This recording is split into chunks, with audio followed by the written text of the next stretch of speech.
觉得 Super Weekend 的名次其实并不重要，我只需要就是我们能稳扎，然后到决赛，然后在决赛再重拳出击。Поэтому, надеюсь, наша строчка будет как можно более высокой. Благодаря тому, что мы просто будем хорошо играть и найдем tот самый поток. 650 civarı toplayacağımızı düşünüyorum. He isn't brave enough to take the fight. He isn't brave enough to go for the knock. He resets. Dylan is back alive. Goes to top. Goes to the first diver. Is Dylan now Rolkers heading in further forward. He'll back up. 在经历了2天的淘汰赛之后，我们在队内就是进行了一些心态上的一些调整和一些转点和那种在转点上面复盘了很多，然后熟悉了各个队伍的跳点和转点位置。其实我觉得 Super Weekend 的名次其实并不重要，我只需要就是我们能稳扎，然后到决赛，然后在决赛再重拳出击。V getting into some gunfire right here. Oh, Udor pulling up the buggy. Oh, next Ruda. Already down 2 men. That's not looking good. And Habiswell falls down. Udor in the clothesline, taking a lot of damage. He's not going to be able to withstand that one. He also falls down. Now next Ruda left with only one last man alive with Frozen. Is all the way in the middle of nowhere. He's running. He's on a run. He doesn't want to fight against Navi. It's understandable. He wants to play things a little safe. That zone again, White moves up towards the north. This is nice game to lose when it comes to entering in his zone quickly. Quickly go for the punish to find Kitsune. That's the knocks that we were looking for in the edge of zone that they're going in for. But can they translate that into the kills? That's what I'm looking for. And so far it seems like they won't be able to. Navi's already down and bleeding. Первые 2 дня были не совсем удачные, но мы понимали, что нужно будет адаптироваться прямо по ходу турнира, потому что есть команды из американского региона, с которыми мы вообще не играли ни разу. И это просто будет планомерная работа, в ходе которой мы научимся играть в таких ситуациях, в таких играх с такими командами и будем вновь показывать лучший результат. Наша главная цель к финалам — это просто найти свою игру, чтобы показать всю свою мощь, весь наш потенциал уже непосредственно в этапе, который действительно многое значит, который будет гарантировать проход на чемпионат мира, финал чемпионата мира. Поэтому, надеюсь, наша строчка будет как можно более высокой, благодаря тому, что мы просто будем хорошо играть и найдем тот самый поток. Knows Golden probably looking for this pickup, probably looking for this revive. I don't think it's going to be possible. Golden needs to make sure to be locked and loaded, ready to take this engagement. Silas is going to be pushing with the UMP. Go for that straight out of. Turnuva başlamadan önce 600 puanı bulur muyuz diye tartışıyorduk aramızda arkadaşlarla. 650 civarı toplayacağımızı düşünüyorum. Merhabalar, ben SPG'den Silas. 10 maçın şu 2 gün üzerinde 10 maçın 7'sini falan win almayı düşünüyorduk ama sadece 4'ü nasip olabildi. Bazı maçlar zaten sattık. Bombaya falan filan olsun. Ya bunları çalıştık, tabii ki de bekliyorduk her şeyi. Yani hiç şaşırmadık. Normal hedeflerimize doğru ilerliyoruz.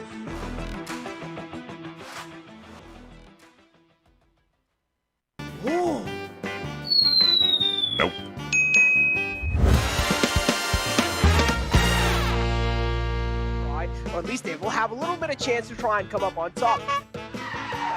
But over here, a little bit of highlights from the past. This is how things really look like. Oh no! Furious Gaming, I think the real winner here is going to watch. Through the game, SNS Dugan machine was taken out. And look at this, Rise! They're just always on that aggressive foot, man. Sometimes you gotta hold your horses, Rise. Nope.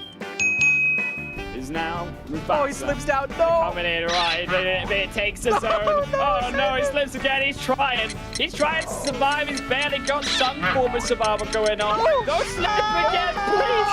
No, trigger. You feel it. It's like an action movie in Hollywood. He couldn't use map rules. It's got to change right now. They're getting lit up and monkey inside of that blue zone. It's not working out for.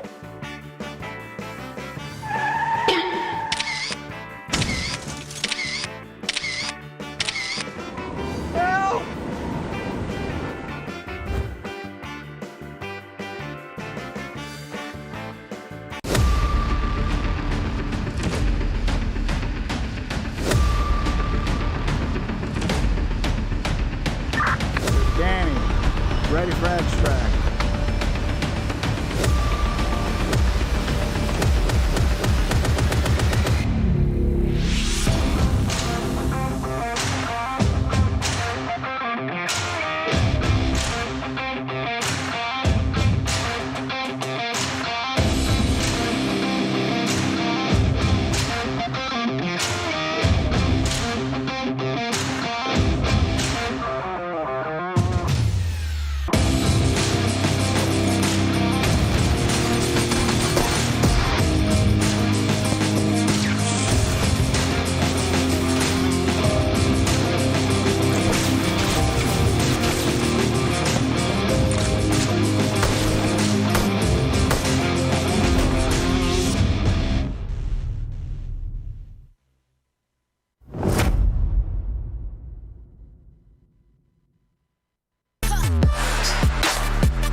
PUBG Mobile fans around the world, welcome to the 2021 PUBG Mobile Global Championship.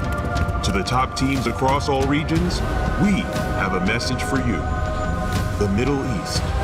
You have proven your worth. Now, make your formidable debut on the PMGC stage. South Korea, forget the past. This year, show the world you've ascended. Remind the world of South Korea's raw talent. Japan, you came so close last year. But what doesn't kill you only makes you stronger. Bring it back better than ever. The Americans, you're the alpha dogs that dominated the West. Now, lead the pack on the world stage. Southeast Asia, you took down so many strong teams on your journey to the top. It's time for a comeback on the global stage. Europe, it's now or never. Push your limits and surprise us all.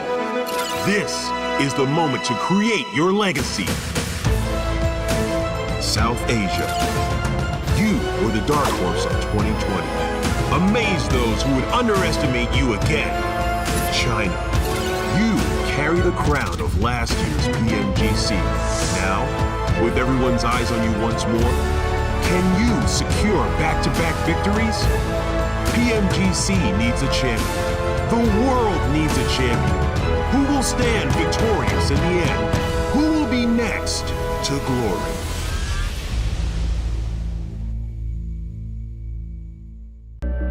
I saw the first light, the first steps. Now I see much more. I capture Earth in all its beauty. I see action. I see drama. And I see it in the finest detail. Moments of inspiration and the first steps. I am the OnePlus 9. Hello, PUBG Mobile fans. It's almost time to bring together the world's top teams for the PUBG Mobile Global Championship 2021. This year's PMGC has a total prize pool of $6 million for teams and players, and tons of great rewards for our fans as well. PMGC will consist of 2 stages, League and Grand Finals. The league phase will last from November 30th to December 24th. During the league phase, teams from the Americas and Europe will compete in the West League, while teams from Asia and the Middle East will compete in the East League.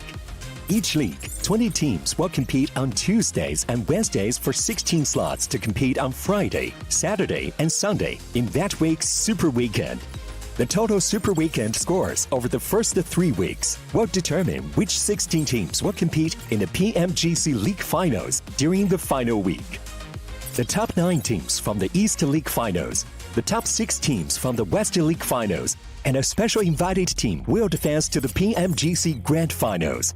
The PMGC Grand Finals, which will take place on January 21st, 22nd, and 23rd, will determine the PMGC 2021 Global Champions. Who will be the next to glory? Don't miss a single minute of exciting PMGC action.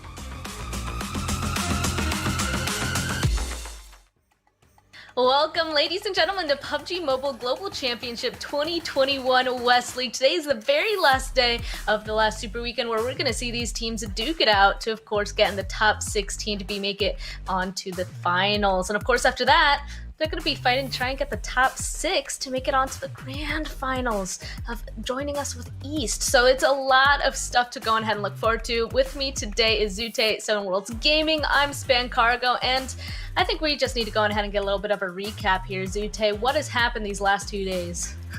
Well, these last few days, it's been at the start of the day each day. As the top teams popping off, the bottom teams really scrambling to get points. But just yesterday, we saw like a few games back-to-back where the bottom teams really managed to catch some points. I remember Baluk shot up in rankings, and then instantly the team right below them had a really good game, and then they surpassed them. Baluk then dropped back down into that 18th place spot. And so it's just been like a constant race back and forth, and a lot of the shifting is starting to occur now towards the bottom end. Towards the bottom end. Okay, so we talked about Baluk Choptown a little bit. 7, is there anybody else that also kind of showed up and is moving around a lot towards there? Definitely. I think Sute hinted at it. Eastern Stars, they had an amazing game yesterday too. They were able to kind of push themselves towards that above Baluk Chapter, as Sute was mentioning. They're kind of just back and forth right now, and this is what we love to see, especially coming into the last game. And then some of the other teams, I'm gonna have to call it out, even if it's the last day of the Super Weekend. I'm going to be looking at what Exit's going to be doing. I'm not going to be looking at them in regards to hopefully qualifying, because that's just not possible at this time. I am going to be looking at them to hopefully saving face, because so far they have had just an absolutely awful performance on this PMGC. Oof. Okay, and just a reminder for everybody, if somehow you haven't seen the format up to this point, just a reminder, we're in this last Super Weekend. There's 5 matches today, and then again, the top 16 will move on to that league final. 6 matches per day for 3 days, starting on the 22nd of December, where they'll, of course, be able to fight for that $6 million total prize pool. Okay, so we talked about some of the lower-end teams here. We talked about Exet, Blue Chopton. I'd like to kind of point out Mad Bulls. Mad Bulls right now for this Super Weekend actually in 5th place overall just for this weekend, but they're currently sitting in that 16th place position. Zute, that really goes ahead and shows that even though they're really doing well for themselves, it's still really hard to be getting up past everybody else. Oh, 100%. And from 16th to 15th place, you'll see later, there's a pretty big point gap, whereas 16th to 18th, the points are extremely close. So these 3 teams down here, it depends on what happens the next game, but we could easily see one team leapfrog past the other. And Eastern Stars, like Seven mentioned, they had a really good day yesterday, and they managed to keep some spacing from that 16th place spot. So they got a little bit of a cushion, but definitely not enough to warrant, you know, just doing whatever they want for the next 5 games. Mm-hmm. And kind of on the flip side, I'd like to talk about these teams have been starting to go on ahead and step it up, especially in the last couple of matches that we were able to see yesterday. But before that, those teams towards the very top of the leaderboard still are performing really well. I mean, even for this week, the top 4 teams are our top 4 teams. So 7, it's kind of at that point where, you know, obviously they want to go on ahead and keep doing well and practice for these finals, but if they go on ahead and grab enough points, that really does go on ahead and make it harder for those towards that 16th place cutoff. Oh, it definitely will. I mean, they're just taking so many points off the table. And one team that comes to mind is first place right now, Rice Esports. I mean, this has been a super weekend of a lifetime for them in comparison to what they've been able to do before. I'm enjoying what I'm seeing. I mean, currently with a day left, they have almost matched what they did on the previous super weekend, which is just so impressive. And something that a lot of teams are going to be keeping an eye out on is if this team, if Rice Esports makes it within the top 5 situation in any map, so far they have scored over 10 elims, even if they don't get the chicken dinner, if they are in a top 5 situation. So it's going to be interesting which teams decide to take on a fight with them. But let's talk about it a little bit more with Blue Chapter and Supermassive Blaze, because we see what Blue Chapter has been able to do. Supermassive Blaze, I mean, I don't know if they're trying to still decide if they're going to go for placement points, if they're going to go for elim points, but you can see the consistency that we've seen out of Blue Chapter, and I'm loving it. I've mentioned it in the past. I'm loving that they are kind of falling back to their superstar in a way, and they're giving him the tools to excel, and the team is working together so well to the point that even yesterday they were able to secure a chicken dinner with 11 elims. And then Sue, we have the other team, the opposite of that, right? Eastern Stars. I mean, this team has been able to step it up in a big way. They finished the day yesterday with the second place 8 elims, and the first place 15 elims. Yeah, Eastern Stars popped off yesterday. That's a team that I was talking about that created a little bit of a cushion. So Eastern Stars is your 15th place team right there. And Mad Bulls is that 16th place spot. Remember, everyone, top 16 goes through. And one thing that we didn't mention, if you guys notice in the overall graphics, is Black Dragons. They are not playing today, and they have been dropping lower and lower. And now that I'm taking a look at the scores one more time, I have a strong feeling that they're going to drop out of the top 16 span.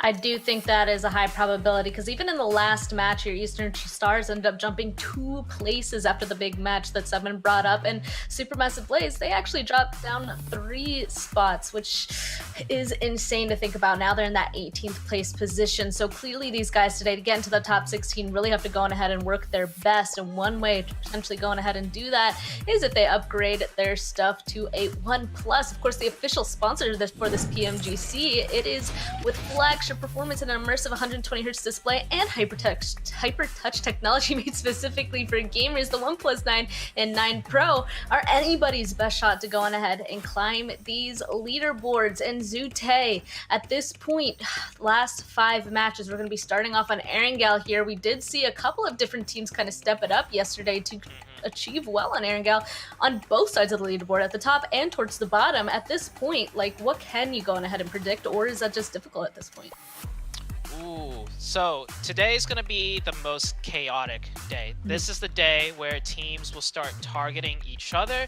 Teams at the top, I mentioned it the other day, if they decide, hey, we don't really like this team because they run into us too much, or they just, slow down our rotation sometimes, they could easily just target them because the teams near the top, they're 100% qualified. The only thing they're fighting for is the glory of saying they got first place overall, but otherwise, they're free to do whatever they want, target whoever they want. And on the flip side, I think we'll see it more towards the last 2 games probably, but even the teams at the bottom might have to resort to targeting each other, and it's just going to get really crazy and messy today. That's my prediction. It's going to get messy. Based off of the targeting, you can go ahead and do that for a strategic standpoint. Seven, is there any teams towards the top do you think would specific target teams toward the bottom? I mean, in terms of maybe strategy, maybe teams play the same, maybe they want to go ahead and get rid of them? You bet. Give me that question. Some teams came up to mind right away. First of all, we've seen it this whole super weekend. Fenerbahce pretty much just getting into fights every single time in Erangel with Exit. And I mean, it hurt Exit in a big way to the point that now they're just not going to be able to make it. Another teams that I'm going to be looking at closely, especially in Erangel, is going to be Alpha 7 and Buluk Chapter. Now, you might be wondering, well, Seven, that is a weird targeting. Well, to be honest, when they do play Erangel together, Alpha 7 tends to land George. Remember what happens there with Navi. And Blue Chapter tends to land towards Severny, and it usually messes up Alpha 7's rotation to the point that we have seen in this tournament, Blue Chapter actually win an engagement against Alpha 7. So I'm really intrigued to see if maybe Alpha 7 is going to be trying to hunt them down just so they can have so much more freedom towards the north. I mean, if you can get the whole north, on top of that Severny, you're going to have so much rotation power that they will definitely need, because you don't know how Navi's going to come out. Navi has had this whole super weekend to just sit back, relax, strategize, and see how they're going to be reacting to how Alpha 7's been playing. Oh wow, I didn't even consider that, I'm not gonna lie. So there is an opportunity for these things to get crazy, and ZT already said maybe more towards the later games, but is that kind of a good idea, or should we kind of expect maybe it to happen just immediately? I kind of don't know what to expect. You know what, Seven made an extremely great point. Flashbacks to the day that we both picked Alpha 7, and that was the day that Seven was talking about. Balut came in on that north side, they ran into each other, and Balut did indeed take out Alpha 7. And if you notice, the past like 2 super weekends, Alpha 7, they're always on that northern side coming in late, and 100% 7 is correct. If there's a team landing Severny, if that team lingers around a little bit, doesn't rotate too far deep, that's the first team that Alpha 7 is going to run into. So your question, should they target early or later?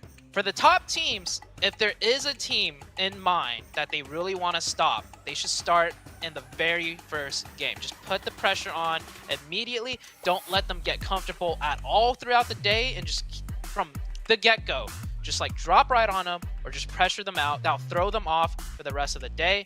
And for the teams towards the bottom though, I would say for them, you definitely want to take it a little bit slow. You got to play your own game, get your own points.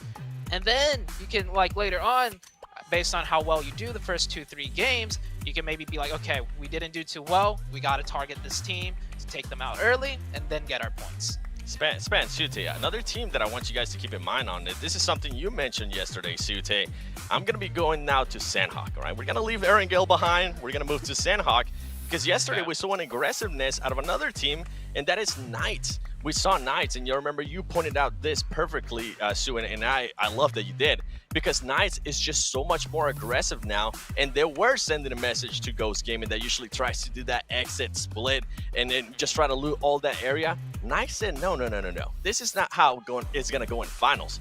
You're going to back up, or we're going to take on that early fight. And right now, Knights is the team with the most illims. If I'm Ghost Gaming and I'm watching what happened yesterday and what could possibly happen today in regards to people landing close to Knights, I'm going to start thinking of a plan C, of a plan E, of a plan D, because you do not want to be close to Knights right now, especially with the momentum they're carrying of everybody just stepping it up. I mean, we have seen Xenox being able to step it up too, and this team is just looking like absolute killers. They really are. I mean, even yesterday, the first couple of games, it really was those top teams that kept going on ahead and switching it around. At this point, it kind of ended with Rise at the top, but Alpha 7, Unicorns of Love, S2G, and the Knights, all of those teams kept going on ahead and kind of jumping each other. Towards the end of the matches, it really did switch down to those teams more towards the bottom, but I wouldn't... Coming into this, I feel like I kind of expect a little bit of both, right, Zute? I mean, it's kind of hard to go on ahead and see or predict what exactly is going to happen. Maybe we'll see both sides of the leaderboard really move a ton, but really it's towards that middle where we don't really see that much movement. Yeah, the middle of the pack, they're just like happy to be here, right? The teams at the top, they're like, yo, we need first place, we need the spotlight. The teams near the bottom are like, yo, we need to get to the next stage.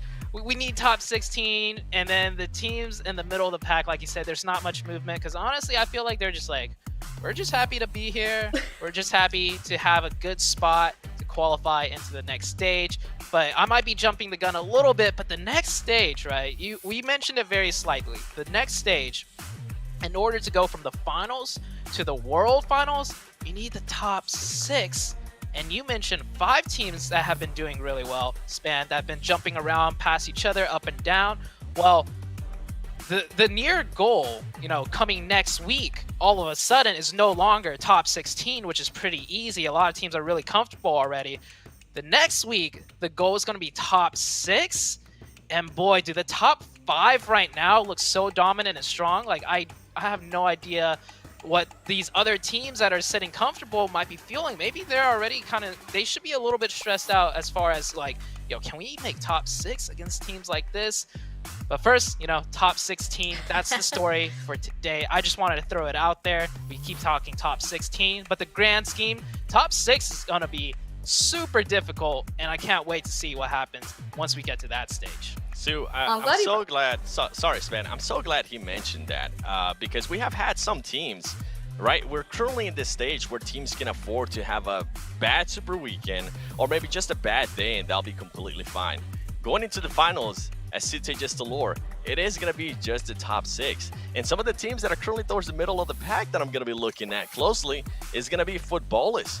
Is today going to be the day that Soul K Sunday comes out again?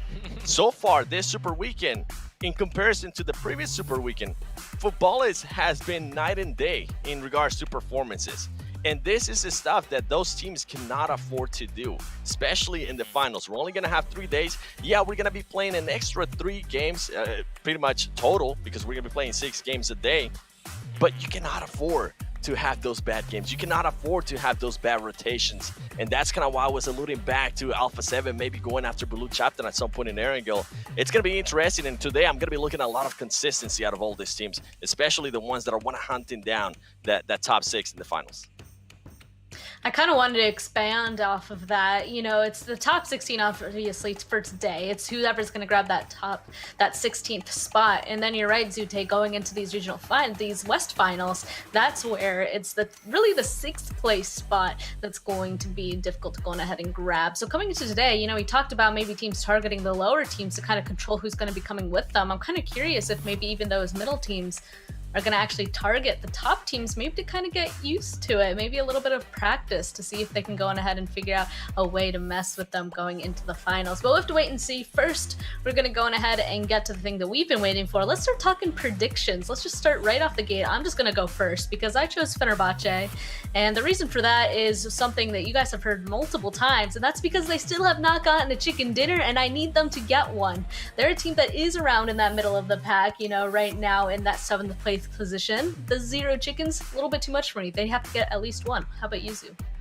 And to just put what spans, you know, prediction and perspective, they're about to play a total of 45 games with 0 chickens. They got 5 games left today, and it's important because going into the finals, that one chicken's gonna help a lot. So I'm gonna keep an eye on them too. But as for me, my prediction is actually gonna go over to the Knights. The Knights have been doing really strong, really well, but they have not gotten a chicken.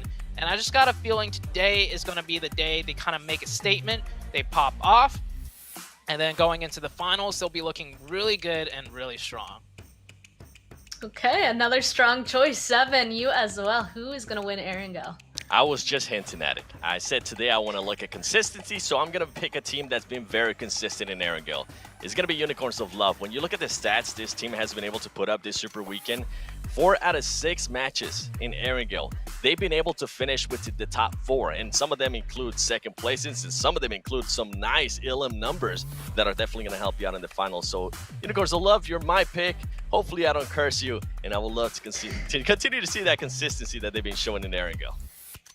We actually brought that up the other day. They ended up getting, I think, a 3rd and like a 4th or something, both on Erangel, and we were just like, okay, and now up next is the win, and then somebody entirely different went on ahead and took it. So again, another great pick. I think all 3 of these guys got to go on ahead and get a win at some point today, and we'll just have to wait and see if this first one is it. So last kind of couple of comments here is at the very last day of last Super Weekend, there was like 3 hot drops that went on ahead and occurred. We already talked about how there's a potential for those shenanigans happening today. Keeping that in mind with just this first map on Erangel, we already kind of mentioned a couple of areas, especially in that George Flip to Saverna area. Is there anywhere else that we need to pay attention to? I think it's gonna come down to the circles, right? I don't think, as far as immediate hot drops, we got Milta and Farm. That's the Fenerbahce and Exet rivalry that's been going on, and that actually heated up quite a bit yesterday. They started ending up just punching all the NOC players out to make a statement, and I think if the cameras kept on them long enough, they were gonna start dancing on their crates too. So, like 100%. That is going to be the very first fight that happens here. But I think everyone else has been just dropping in their own spot, unless, like we are predicting, maybe some of the top teams are going to start hunting off the get-go, and then we'll just see it happen. You know, like, I don't know what to really expect here, other than 100% Exet and Fenerbahce are fighting early on. We're talking about that fight, and we're talking about our predictions. I got a question for you guys, and also for YouTube chat. Who do you guys got leaving first, being that 16th place team on this first Erangel? 2? go for it, quick. I got Exet. Exet. Okay. Exet. Sorry. Span? Oof. I mean, I'm gonna stay out of this one because we're just gonna launch right into the game here. I'm just gonna dip out of that because we're gonna jump into Erangel and send it straight on over to Hot Jukes and Mustache Dave for the action. What's going on? How are y'all doing today? What is going on? Game number 1, Hot Jukes. Are you ready? Bro, I'm board ready. Let's get it. We are good to go. They're asking, I think the question on the desk was, who's going to get taken out first, Hot Jukes? Did I hear Exet, dude? Are we thinking Exet going to get punched out here once again? Well, you know what? The desk was talking about it, and there was one thing in particular that I think that they kind of missed, right? It was this fact. They were talking about top teams, you know, doing whatever they want. Fact, right? Middle teams could even do what they want. Fact. What about Exet, though? What about What Exet? about them? What about, Right? They need 27 points per game in So check order it out. to tie 16. So I what understand about that. them, Hot Jukes? Exactly right. Exactly right? Is that they're at the point now where it's impossible, right? They literally need a chicken dinner every game and kills in order to even make it. So, Dave, the top teams, if they try to take some squads out on that 16th place slot, right? They're still going to go on to that next stage and possibly face these teams. So they could be a little bit hesitant, right? Being, you know, maybe we don't want to, like, you know, BM these kind of guys because you never know what's going to happen, right? But Exet has nothing to lose. Nothing. They could do whatever they want. They pretty much know at this point they're not going to make it, right? So if they want to BM a team and make sure they don't make it top 16, nobody has, like, nothing to lose like Exet. I guess, you know, with that mindset, I guess they can kind of be a thorn in the side of Mad Bulls, Eastern Stars, and anybody, and maybe even Buluk, right? Buluk, SMB gonna be on the hunt today. Like, we're gonna be paying attention to these bottom teams for sure because these bottom teams are looking to qualify. And they also touched on it, and we kind of alluded to it yesterday. The Black Dragons not participating here this Super Weekend. You have to assume they are just watching on the sidelines, edge of their seat right here. They're sitting in 14th, 186 total points. Right behind them, Eastern Stars in 15th with 182, and then Mad Bulls with 165. So there's a little gap between 15th and 16th, but that's most likely going to be covered here today. So the Black Dragons, I don't know if they're going to qualify here to the finals, Hot Jukes. No, it doesn't look like it. It doesn't look like it. They do not have that big enough a buffer. They would really, well, let's put it this way. If you are the Black Dragons or pretty much anybody watching that's a fan of them and you really want them to qualify, you are just staring at Mad Bulls at this point. Like, that's the squad that you are looking at, and you're looking at them very closely. You need the Mad Bulls to perform horrible here on this last day because Eastern Stars getting, you know, 5 points, that's going to happen. That's going to happen. You know, basically all they got to do is make sure that they get maybe, you know, 1 kill and, you know, 12th place every single game, and they'll be fine. But when it comes to Mad Bulls need, you know, a good little chunk of points, you know, 21 points. But 5 games, that's not a lot. It's not a lot. It's not a lot, Dave. But the thing is that also, we have been surprised before, right? In the past, we thought that a team was going to make it. Remember the Blue Bee story back in the day? Oh, You know? the Blue Bees. I love the Blue Bees, too. Oh, man. Yeah, We thought Blue... that was my jam. I said there's no chance that Airwolf Limax was going to pass them up. And they did, because Blue Bees couldn't put up like 20 points in an entire day. So it's possible. It is possible, absolutely. But and it's even more possible on the fact that, like I mentioned, Exet got nothing to lose. If Mad Bulls pissed them off, that's going to suck. Or any of the teams on top. If they don't want Mad Bulls to if they don't want Mad Bulls to qualify, it could totally happen here. The thing is, I think you're forgetting here, Hot Jukes. What's up? Is the yin yang effect. Did you forget what yin yang did yesterday? I did. The Navy I can't believe SEAL. it. The dude swam around. I'm not going to mention the team because, you know, I'm not trying to put him on blast here today. Swam around, popped up, and took them all out. So if yin yang, I know we've been talking about that momentum here all season long. I got to assume after that play, yin yang is nothing but confidence. Oh, look feeling at that. great. And we the even saw him. momentum is riding high. So kind of a different story when we're talking the Bluebies from back in the day. So I don't know. I'm kind of rooting for the Mad Bulls here. I'm not going to lie. The Mad Bulls made a fan of me last night. You know what? I can't believe that slipped my mind because I think I'm on board now 100%. Yeah, like after seeing that like ridiculous swim rotation to get those kills, I want to see Mad Bulls make it, but I want to see them make it by 1 point, Dave. You know what I'm saying? Like, I want to see them just that play be the difference maker. To me, that would just be so sick. What a story. And that happens all the time, right? That happens all the time. A team qualifying by only 1 point. And by the way, we did see the East League kind of wrap up here today, and I was kind of crunching the numbers looking at it. Nova just barely qualifying 16th. Now, they did sit out a Super Weekend. DRS also qualifying 15th. They also sat out a Super Weekend. So I was kind of going with those numbers and thinking, you know, X set wise, they only played in 1 Super Weekend, and you know, they're already at a big disadvantage. Like we talked about, they need at least 27 points per game to even tie 16th. So I think the simple fact of them coming into this weekend with only 1 Super Weekend being able to be played, yeah, you needed a huge day number 1 to really even catch up, right? And they just haven't been able to catch a foothold in the lobby with only 30 points altogether. So it is what it is. So, you know, today could be a good day, though, for XSET, like you said, to really dictate and control the narrative for some of these teams that are going to be really trying to qualify. So I'll keep tabs on that. You know, that'll be interesting. It's gonna be interesting to keep an eye on for sure, because we could definitely see them have the possibility to just disrupt this entire lobby, or at least the teams trying to make it in for sure. And it's crazy. I mean, honestly, my mind's still a little bit trying to wrap my head around the fact that XSET's not going to qualify here. I think that this was a team that we saw dominate in the previous stage, and then now just coming, you know, the global championships, couldn't get it done. Hopefully we'll see more of this squad in the future. I think the roster definitely has a massive amount of potential. And who knows, maybe we even see some singular players make their way onto some other rosters coming up stages. That's totally possible as well.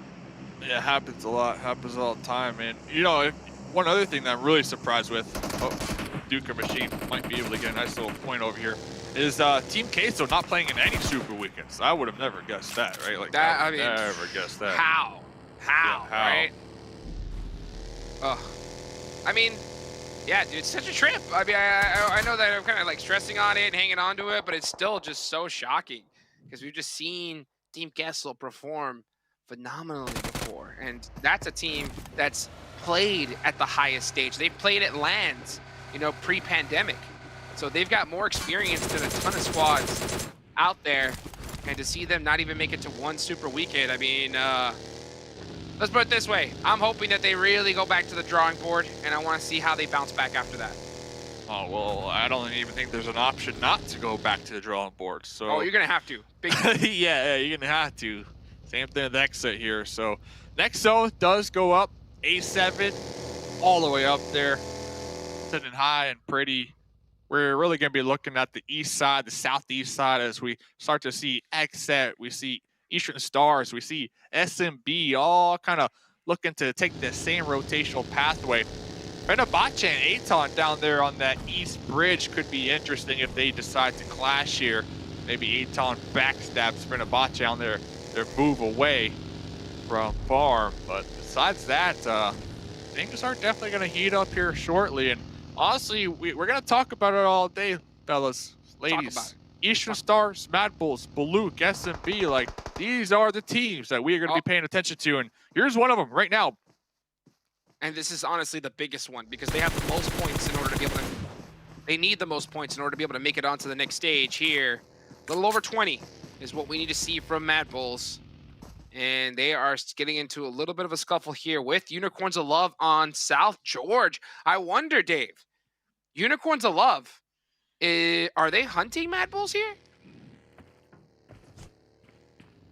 Kind of similar to Xset, but opposite, right? Another team that can do whatever they want to do. Oh, Effect though. Jump shot, barrel with the 360 punch in the air right before that happened.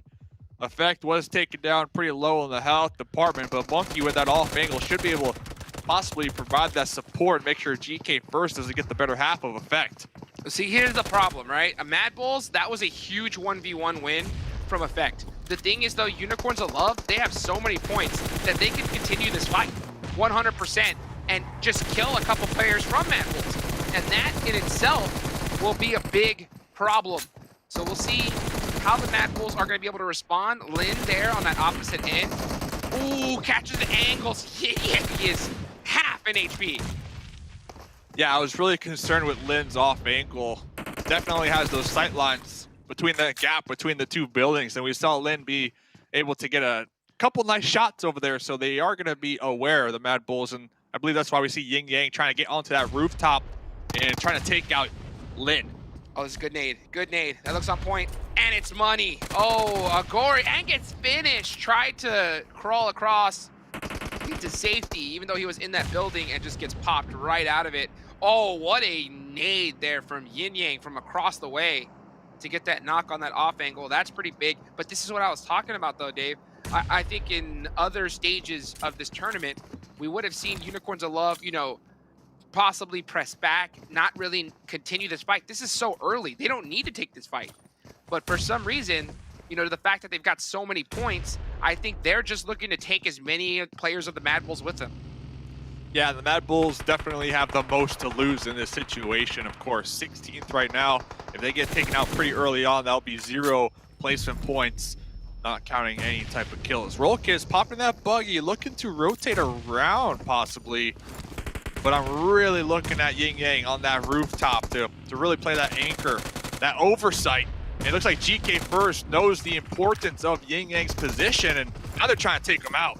Ooh, that molly was a little bit close. He's going to go ahead and throw a smoke to kind of give him a little bit of support there. And they're continuing the pressure. Yin Yang is going to need some help here at some point. GK First even jumping up, making it tough on him. Oh, he ran straight back because that nade from Yin Yang was a little bit too close for comfort. This man is in the building. Mad Bulls need to press on him because he's completely separated. Oh, he does get one knock. Oh, almost gets the full squad wipe if he wasn't careful. But it looks like Mad Bulls are going to get the better of Unicorns of Love with the full squad wipe there. So that's 4 points already, Dave. That's huge for them. 4 points, but they did lose a Gory in the process. And the next zone, completely opposite of where they are right here. And another team that cannot afford to get taken out. Eastern Stars currently in 15th on the overall. Not a lot of points to work with. We saw right there losing 3 of their squad mates on the push, on the pull-up on an S2G. Here comes the Coops, though, circling their prey. Ooh. Oh, it's pure chaos, dude. Everybody's just full sending it at this point. I love it. Here comes Xenox into CQC. Oh, the jump down doesn't end up working out for Cal. It's right there, but here comes Xenox again. Trying to find that off angle. Gets tapped right in the back. Trying to rotate over. It's out to Alucard. Goes down. 7 kills for S2G. Wow. Yeah, it's because it's compound, right? Everybody, they see the next circle. This compound is right there on the coastline of the water. Yeah, we can see right there in the zone. Pretty center, all things considered, if you look at the bigger picture of the circle. But SMB, okay. I like this. SMB, 18th overall. Talk about playing extra slow, extra safe right here. SMB, that position in the zone as well. And I do appreciate how they're trying to keep those buggies, those vehicles secure so that they can use them moving forward.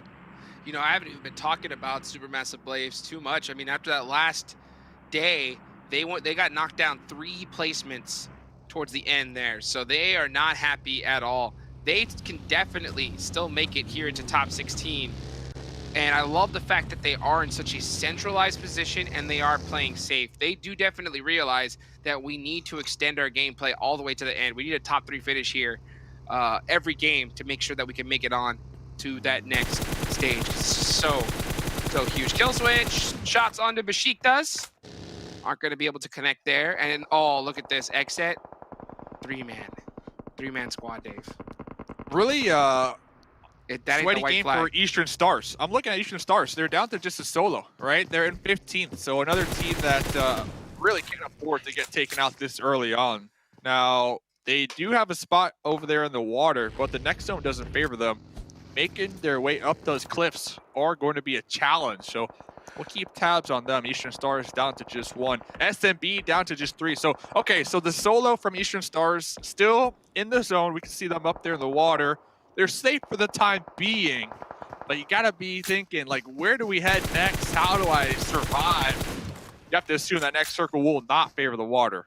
He just needs placement points, but at the same time, I think Eastern Stars can't get too confident. They definitely need to realize that, guess what? Baluk Chatan and Supermassive Blaze are in this as well.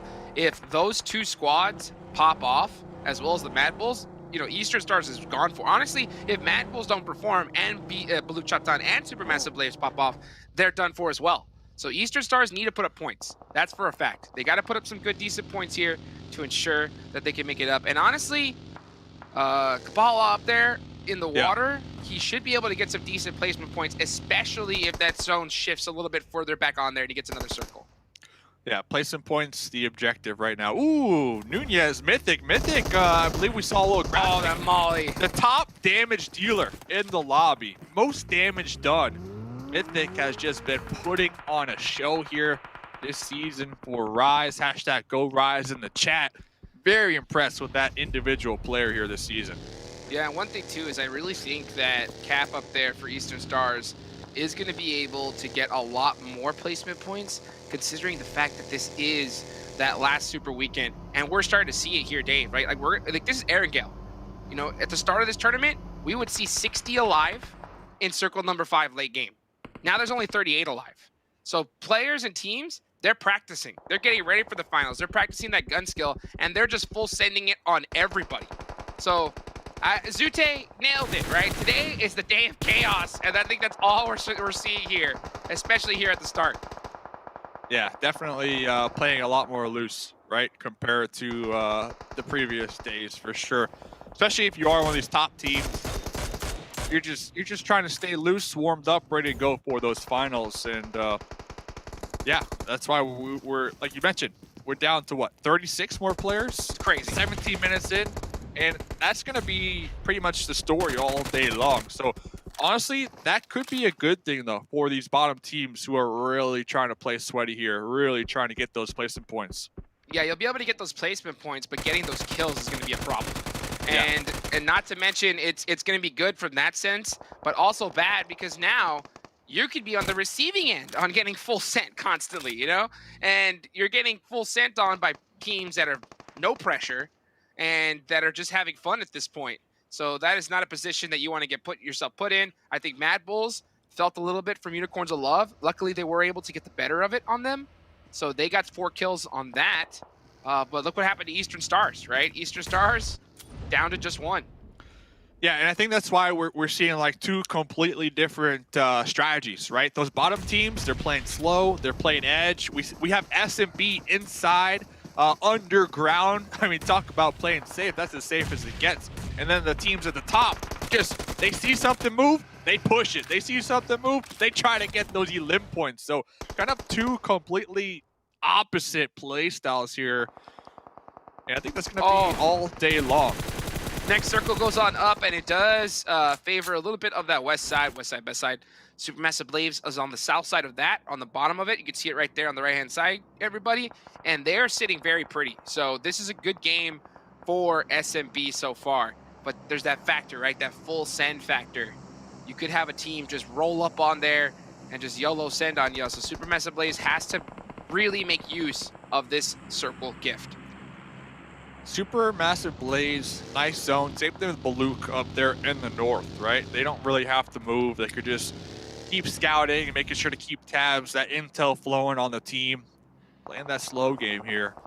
As down in the south, I feel like Mad Bull's with the biggest challenge because they're gonna have to push into Furious, X-Ria, maybe even Rise or Footballers. So they're definitely one of the teams with the biggest challenges when we're looking at those bottom teams trying to qualify.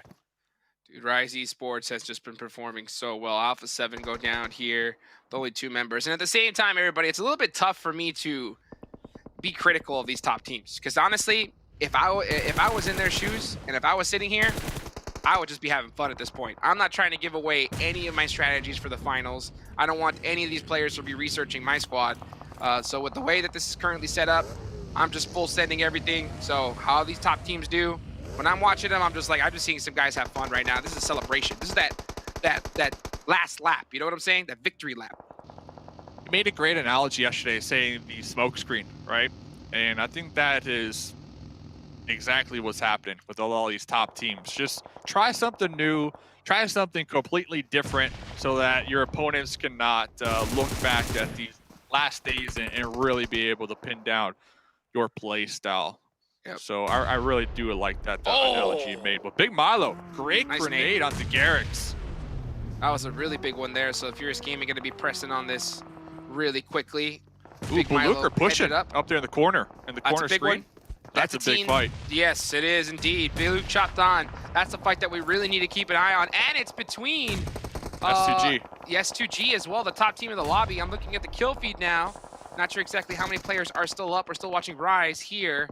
But Baluk chopped on, that's the story. That's the team that we need to keep a close eye on. So that's the one I'm focusing on here. You can see him on the bottom right.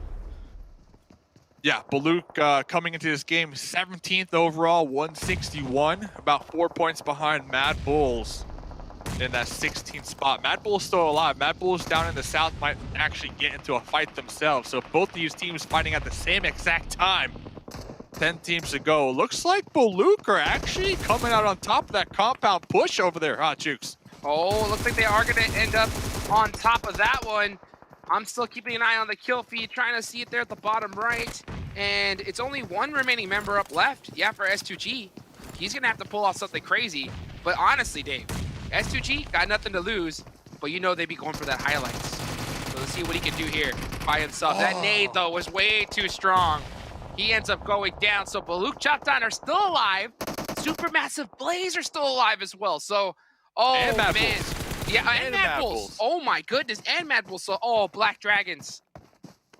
You can't be feeling too good right now. Yeah, true. It's Black Dragons, I'm telling you. Today's going to be one of those days, man. All three of these teams that you do not want to be surviving late game are still... all four! Eastern Stars! Oh, no. Oh. Okay, they're dead. 8th place, but still, you know, Black Dragons, you gotta feel for them. Let's put it this way. If I was the owner of the Black Dragons, I would be sending very large rubber gloves to my squad right now, because I don't need them biting all of their nails off, you know, just in case they do make it, Dave, because that's literally all they could do at this point.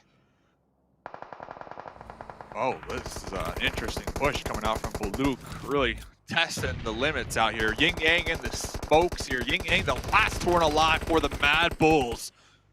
Ooh, oh, the third party though from Asta. But Yin Yang eventually spotted, tagged, and bagged. 6th place, 4 placement points, not counting kills. So there go Mad Bulls. Not too bad, not too bad. Game 1. That's enough. That's a good little start. Good little start. You know, they definitely need more though. Supermassive Blaze, they need a lot. So Baluk chopped on in the same position as well. So we'll see if they're going to be able to hold strong here. SMB have got gifted another circle. But you know, Dave, we saw it from the past, right? I talked about it before. When teams get gifted a circle, you have to utilize it to your best potential. I think SMB with so much pressure, rather than playing it super aggressive, they're just going for placement, Dave. I don't know. What do you think about this one? Well, that's a great point. Remember, yesterday we saw Eastern Stars. Remember that military base? They had the zone, the only team in the zone, but they did not play passive, right? They made sure to spread out. They made sure to get some elim points, and they ended up with a ton of elim points. So I definitely agree with you. But then on the flip end of that coin, if I'm thinking SMB, 18th, 158, when we're looking at those points on the overall, I think if they can get a solid 3rd, 2nd place here, 12 placement points, that could alleviate some of the pressure in the final 4 maps. So I definitely understand why they are playing so slow, so passive down there in that tunnel. But they're going to have to pop up here soon. They're going to have to pop up here soon. This is the hardest part about competitive PUBG Mobile. There's so many, I know all you guys in the chat, there's a lot of armchair IGLs out there. But I'll tell you what, making these decisions hard live is some of the toughest things you could do. But now they finally step on out and they get 2 points. So here we go. I think they have to finally start turning it on here. Because Dave, even Zute said it. The chaos is gonna really crank up in the last few matches. So honestly, if I was Supermassive Blaze and I get gifted a zone like this, you want to really pop off and maximize it to the best potential because you don't know what's going to happen in the last 2 games, and they're already in a top 2 situation. Look who's in with top 2. Baluk chopped on. What a nade! Look who's in top 2 right here. Fernand. Nice grenade. Going to be tossing that second one, trying to get it behind the little buggy carport over here. Looks like the revive is going to be coming up. MG3! Fernand, the MG3! Got him! Baluk! That is exactly what they needed. Game number 1. Baluk came into this match 17th place on the overall. Dude, a chicken dinner kills. That is the start that you want to see from these teams that are really grinding to make it that top 16. Wow. SMB 2, second place. 12 place in points, not counting kills. This is the start they wanted. This is the start they wanted. This is the start I wanted as well, because now we really get to see, you know, I know it's going to be a close race. Like, I know towards the end, it's going to come down to the wire. And I have no idea who is going to make it in at this point. Dave, I got a question, though. This makes me so happy. I'm not going to lie. This makes me, to see these teams trying to qualify here today, to come out on top. Mad Bull's pretty consistent. They got a couple elim points, solid placement points. This is what I want to see, Hot Jukes. What's your question? My bad, man, but I'm just pumped that's all right. Go ahead. No, I mean, it's too hype. It's too hype because this is we good. come down to this, and we've seen this so many times, Dave, and we know how close to the wire it's going to come down to. So I'm excited for that. But my question is this, right? And it's kind of a tough one. I'm going to ask Stats Dave here. So bring out Stats Dave for me, right? How many points is going to be the cutoff, right? What is 16th place? How many points are they going to need at the end of the day? Well, if I recall, East had like 217. That was East League. They had 217. I think a couple of the top teams here in our lobby have a little more chicken dinners. I mean, S2G have 7 chicken dinners. I don't think a team in the East had that many. So I think around 200 though. Around the 200. Pretty confident. All I can say though, Hot Jukes, is Black Dragons aren't qualifying. You know, I don't want to put that out there, but with the fact that Mad Bulls, Baluk, and SMB finished where they did, even Eastern Stars, they got 4 placement points. Black Dragons, see you later. I don't think you're making it, man. And I'm sorry. You guys did a great job this season, but I don't see it happening. Oh my goodness, Black Dragons. I think it's going to be... I think that's going to be pretty much it for them as well. I mean, I'm just trying to do the mental math in my head. And at that point, Dave, I think you just got to throw the rubber gloves down, you know? and turn the no, you got to keep them on. What are you talking about? You got to keep them on, dude. You don't want them to bite off their nails now. But I mean, we'll see towards the end when we get to the desk how many points they're going to need. Yeah, but a wild guess, it's not looking good. I mean, you really needed both of these squads to fail big time, and instead they get chicken dinner and second place. Baluk Chatan with a big finish there towards the end. Now, the only thing that when I saw that end game, Dave, I'm starting to get a little turn in my stomach, because Supermassive Blaze, I think they could have won this match. You know, I think that they could have won it, and if they do not for some reason qualify, I think for Supermassive Blaze, just keep up with that consistency, with that mindset of let's get placement points, let's survive, and then late game we pop up from our hiding spots and we try to get that chicken dinner. I think that is the strat here, honestly. And compared to Baluk, they're taking some solid fights this game and winning those fights too. So very impressed with this team. But let's head over to Desk and see what they have to say about game number 1. Yeah, after that performance, I wouldn't be surprised if you see Baluk Chaptan end up jumping really high. And I actually believe, Seven, you were kind of the one that was talking about Baluk Chaptan before we even started all this, right? With their performances coming through from yesterday. They got another chicken dinner. I'm a little bit biased, okay? I'm a little bit biased. Some players there are from Colombia. I'm from Colombia, so there's a little bit of bias there that I do want them to make it to the finals. But I mean, the performance that they just had, and this kind of, in a way, this ties into what I was talking about earlier with Alpha 7. If there was ever going to be a time to be able to go after a team, it was going to be Baluk Chaptan, because at the North, this is what can happen here. And if we get this circle in the finals, oh my goodness, it's gonna be even more mayhem than what we just saw. Supermassive Blaze, though, we heard the casters talking about it.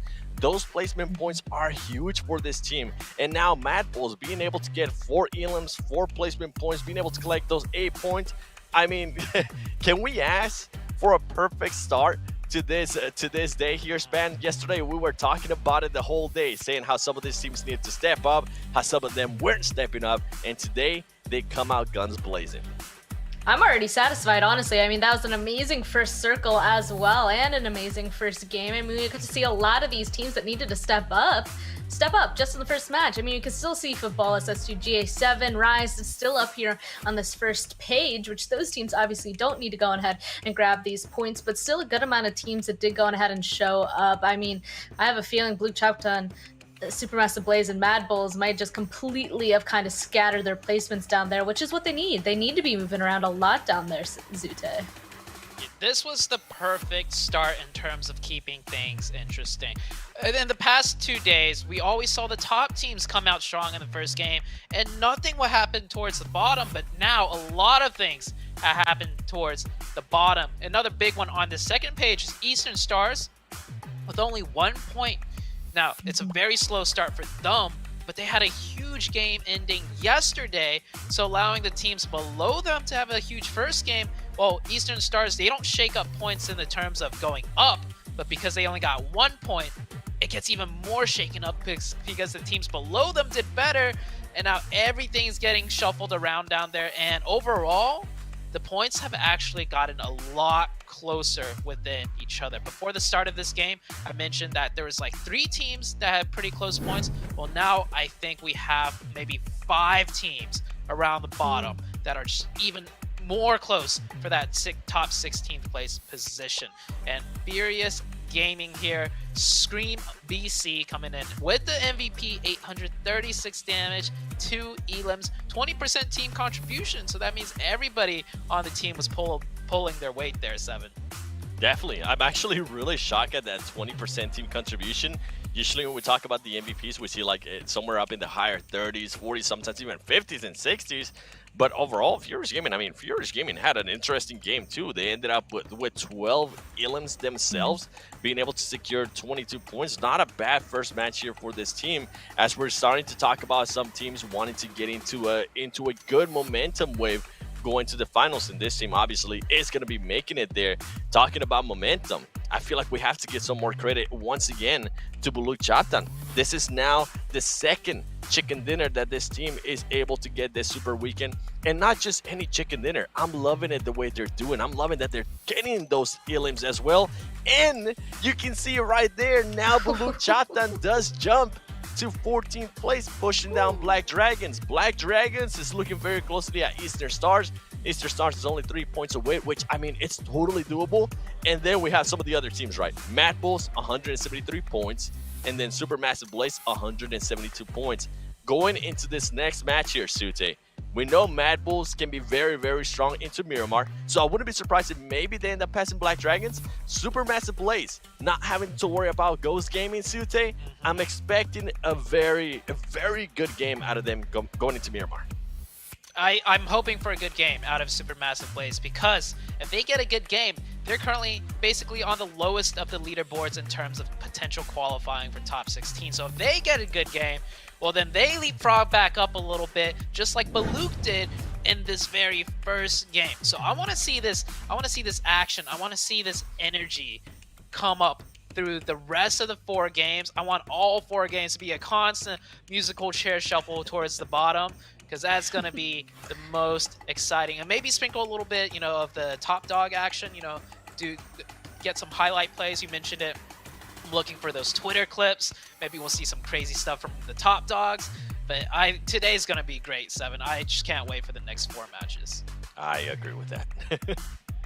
Even Baluk chopped on this last one, jumping up 3 spots. Black Dragons, of course, went down. So did Eastern Stars and Mad Bulls, even with the performance that they just had. So I do think that there's going to be a lot of musical chairs, a lot of points to go ahead and grab for these teams. Also, just a reminder for you guys watching, it's the first stage of the Treasure Box Hunt as well. It started already. It goes to December 21st, and you can enter in the Endgame Center the PMGC token to redeem and get this cool swag. All you have to do to get the token is watch live on YouTube, watch live in the in-game esports center, or through our social media events. Go ahead and do that now before it hits the 21st. But if you missed that, don't worry. The second stage of the Treasure Box Hunt will be starting next week on the 22nd, so stay tuned. There's a lot more surprises yet to come, and of course, grabbing those sweet, sweet pan skins. Have to keep going on ahead and calling them out. Well, that was our first match for today. Again, a really action-packed one, a really interesting zone.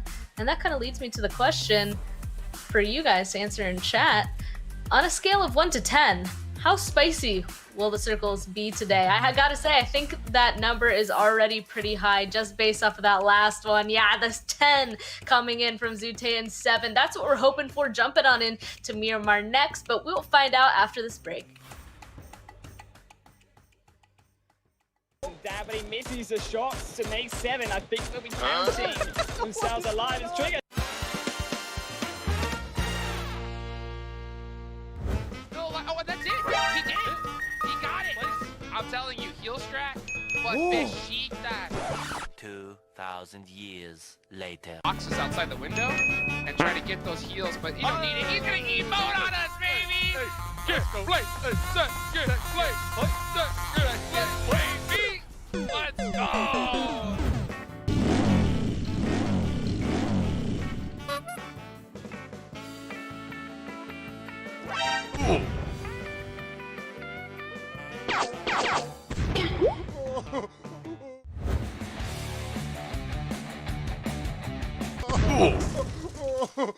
Clear right, what Nami, the rest. Oh no, oh it happened. Oh my days, there how could you?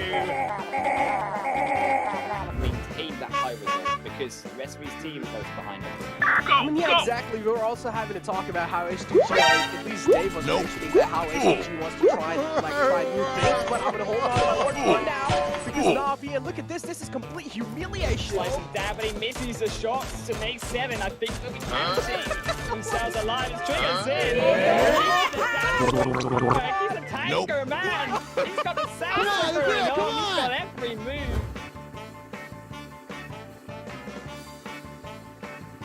Yes, 2 kills, but this will make it big for Semnon if they can get the chicken dinner. Now we're seeing a lot more information here. Yes, speeding up. What? What? Hang on, back in! Hang on, back in! What? Semnon with chicken dinner! What?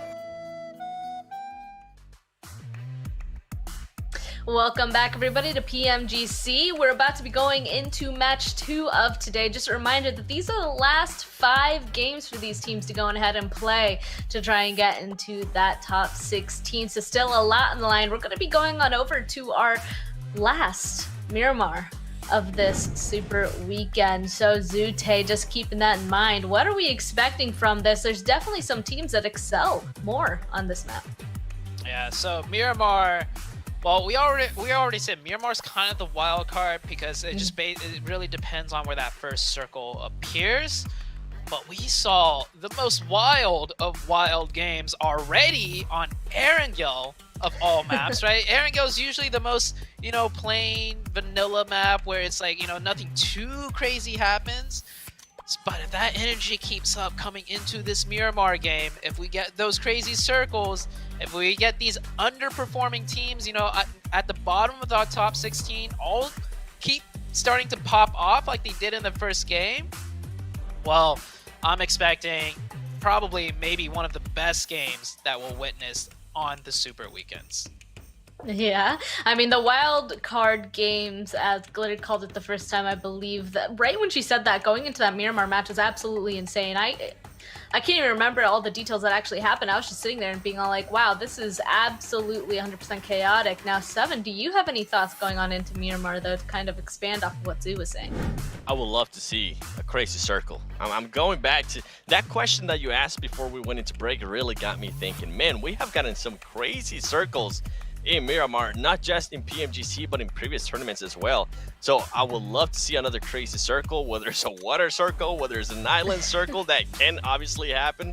It would be interesting to see how these teams are going to be reacting. And I mean, going back to the other teams that we've been talking about in regards to consistency, when we talk about, I want to talk about Rise Esports. This is a team that has been super consistent, at least this super weekend in Miramar. A match, first place, 16 elims. I think they ended up with a 4th place finish too, with a lot of elims. So it's going to be interesting if they also decide to come out aggressive here today on Miramar. I'm sorry, I was just so distracted by the utility used in that last graphic there. I think it was for an use 29 smokes. That's insane. Sorry, but so kind of continuing off of that, we're just gonna jump straight into predictions once again. Seven, based off of that, who's winning this? Ooh, give me a second. Give me a second. It's between two teams. Sute, who you got right now? I'm going with Baluk. All right, like I know they just won the last game, but like Mustache Dave and Jukes, they always talk about this momentum. I think today is going to be the most momentumous day of all, because this is the last day to get the qualifying spot. And I think this is a day where that momentum's really going to shine through, really going to carry through. So they got the chicken last game. They're looking really good. I'm rolling with a Baluk. Okay, Okay, now Seven. Oh, no, me? wait, okay. Yeah, hold on. Okay, well, I'm choosing SMB, Supermassive Blaze, because in my opinion, they got 3rd last Miramar, excuse me, so they need the points, so I'm going to choose them. Now, Seven, now your time is up. Who are you choosing? All right. This is a team that usually tends to be pretty good in Miramar, but this Super Weekend, we haven't really seen it. I'm going to go with Mad Bulls. I love what I saw out of them in that last one. I mean, hopefully the consistency for Miramar will start coming back into Mad Bulls. Last time I picked them, they actually won in Miramar, so I'm hoping that's the case in here today. Hopefully Mad Bulls will win, because if they do win, oh my goodness, the placement points and all the points there towards the bottom are going to be absolutely nuts. Honestly, if Mad Bulls or Supermassive Blaze going ahead and take this win, it's going to be insane. Blue Chubton already ended up jumping them, but if Mad Bulls, Supermassive Blaze go on ahead and kind of retaliate, whew, that's going to be insane. Black Dragons, of course, going to keep on lowering. We'll have to keep in mind, though, as well, Eastern Stars in that list as well. So a lot to look forward to, see what's going to be happening on our wildcard map. And we're just going to jump straight into it once again to see what the action is on Miramar with Jukes and Dave. Let's get it going, everybody. Here we go. Match number 2. Oh, so off the bat, gotta talk about it. Talk about it. Baluk Chatan winning it. Supermassive Blaze in 2nd place. Dave, after seeing the points, Black Dragons. Black Dragons. You did good. You know, I got my hand on their shoulder and I said, you did good. You did Worst. good. That's the worst thing to hear. You know, oh man, you know, just you gave it your best shot. You know, Better luck next time, champ. better luck next time.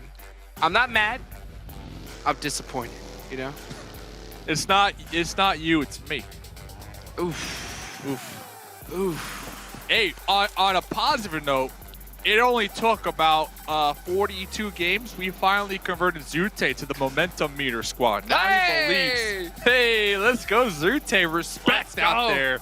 That momentum meter. Zute picking Baluk to come out on top here this game. 7 picking Mad Bulls, and Span picking SMB. So these are some spicy picks from the analyst desk. You like to see it. And we're focusing on the teams that matter here today. Make sure you drop that follow down below, subscribe, turn on those notifications. But we're talking about them teams that matter, Hot Jukes. And real quick, I got some interesting stats. Average points in Miramar. Talking about those teams that matter, it looks like Mad Bulls, they have the highest average on Miramar, sitting around 6.3 points per game.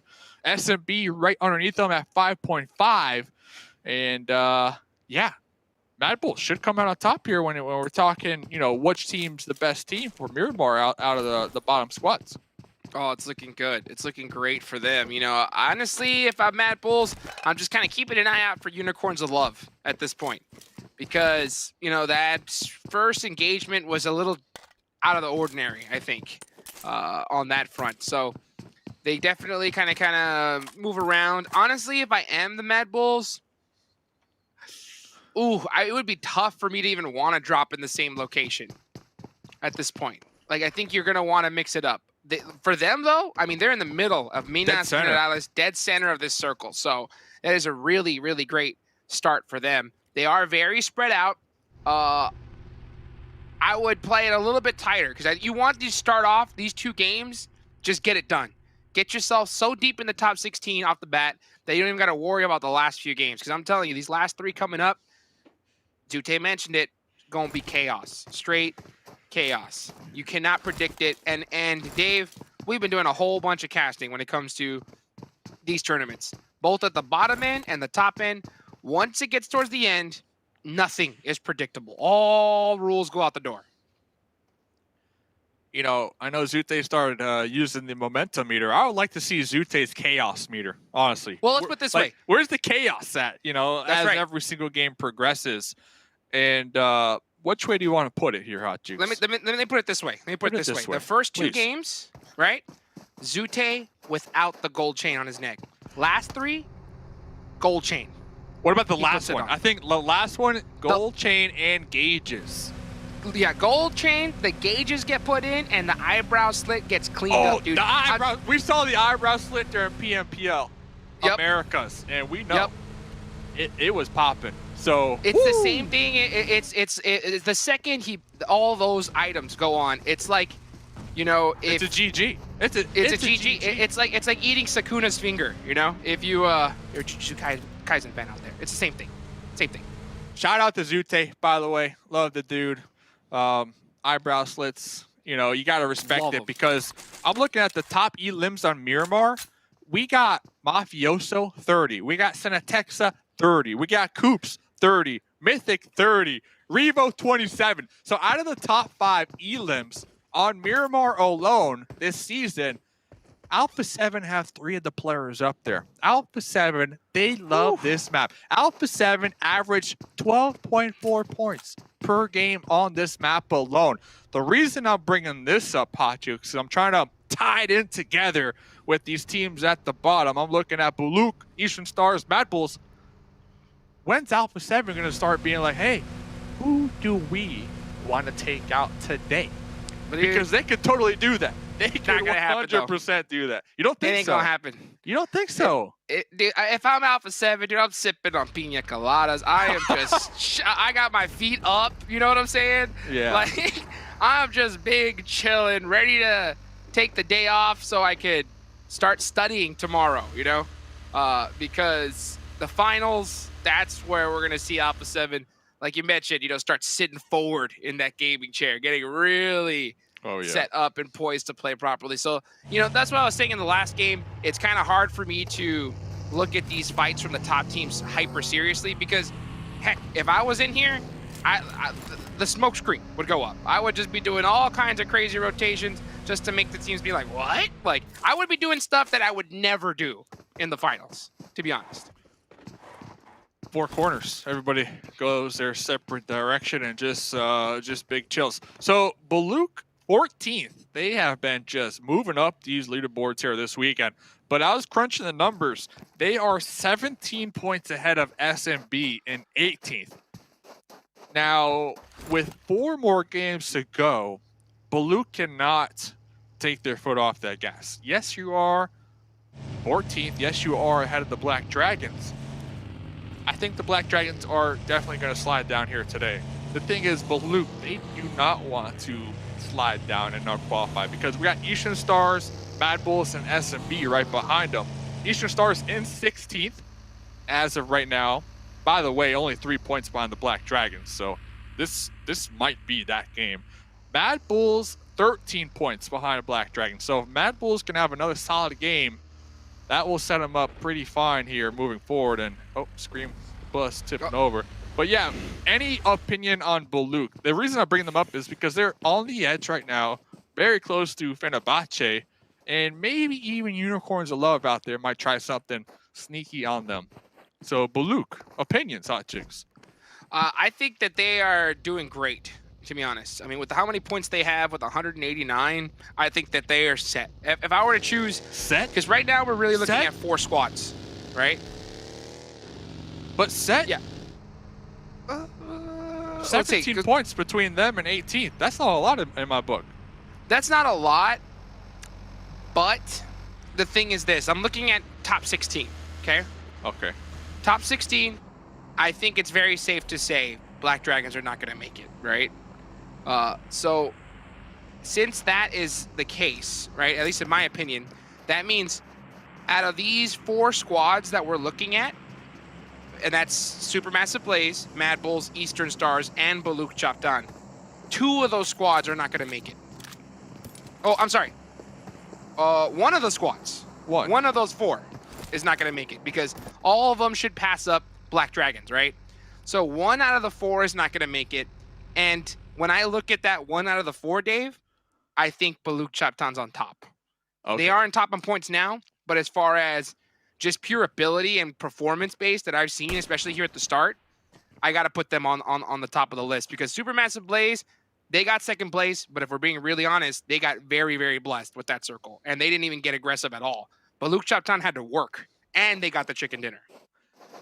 Yeah, Baluk definitely looking a little better when it comes to just final form, I guess you could say, working together as a unit. Remember, they crashed or they pushed that compound with S2G, who had a trio at the time, and they won it too. They won that compound. So they're definitely looking pretty good. Yin Yang! Oh, the bait! Is that a bait or what? Coops almost getting taken out.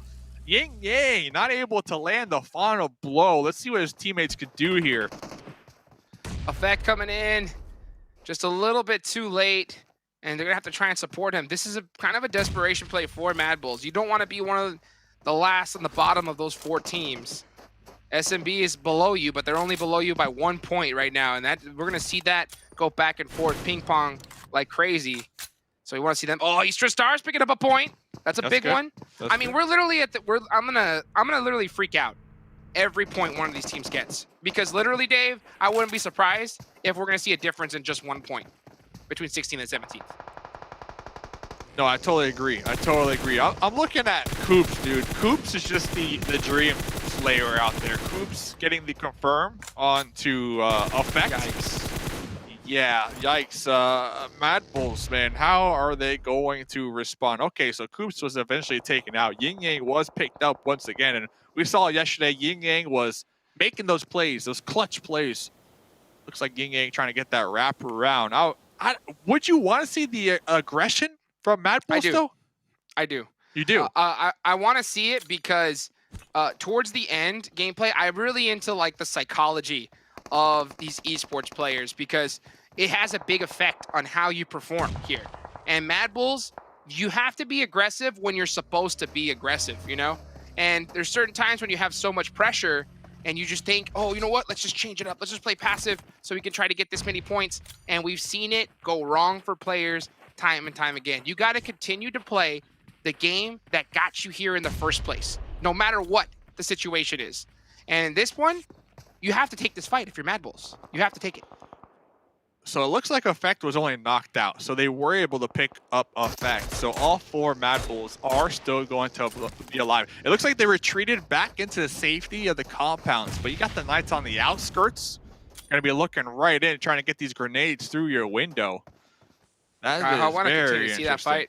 Yeah, that's a standoff if I've ever seen one. And I don't see anybody really third-partying that fight either for the time being. There's a nice buffer between their compound and everybody else's. So knowing the Knights and knowing the fact that where they are on the overall leaderboards, the Knights can really just take that fight and see what happens. Absolutely. And that's the thing is that, like, in reality, I think that you could be neighbors because you're dead center, right? You know, taking that fight, you know, you could just kind of kick back and relax. But just knowing what some of these teams and players have on the line and where they're at on the leaderboards, you have to expect that they're going to press you a little bit harder. So you got to be able to make those plays and be able to play it safely.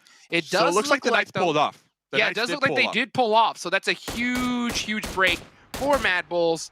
And it looks like the Knights are possibly playing this like they would any other match. And that's really good to see from them.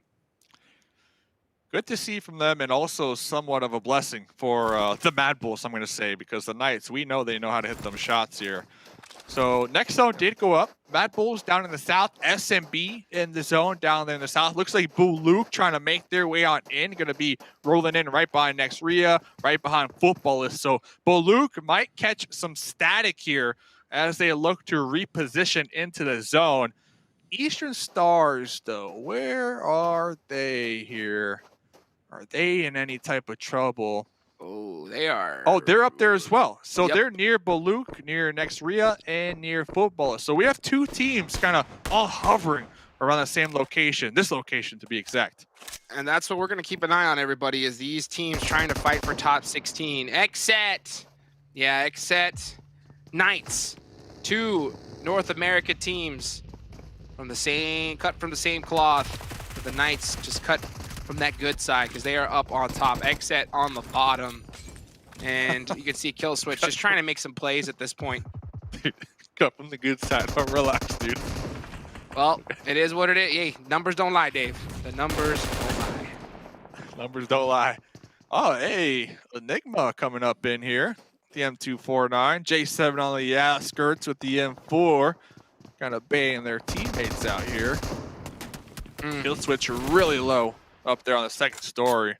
So it looks like Baluk actually going to be rotating a little further down south, avoiding Nexria, which is pretty good. So now we're going to have Baluk, SMB, Aton, and Mad Bulls all kind of playing the same section of the zone. Aton, I know we haven't really been talking about him.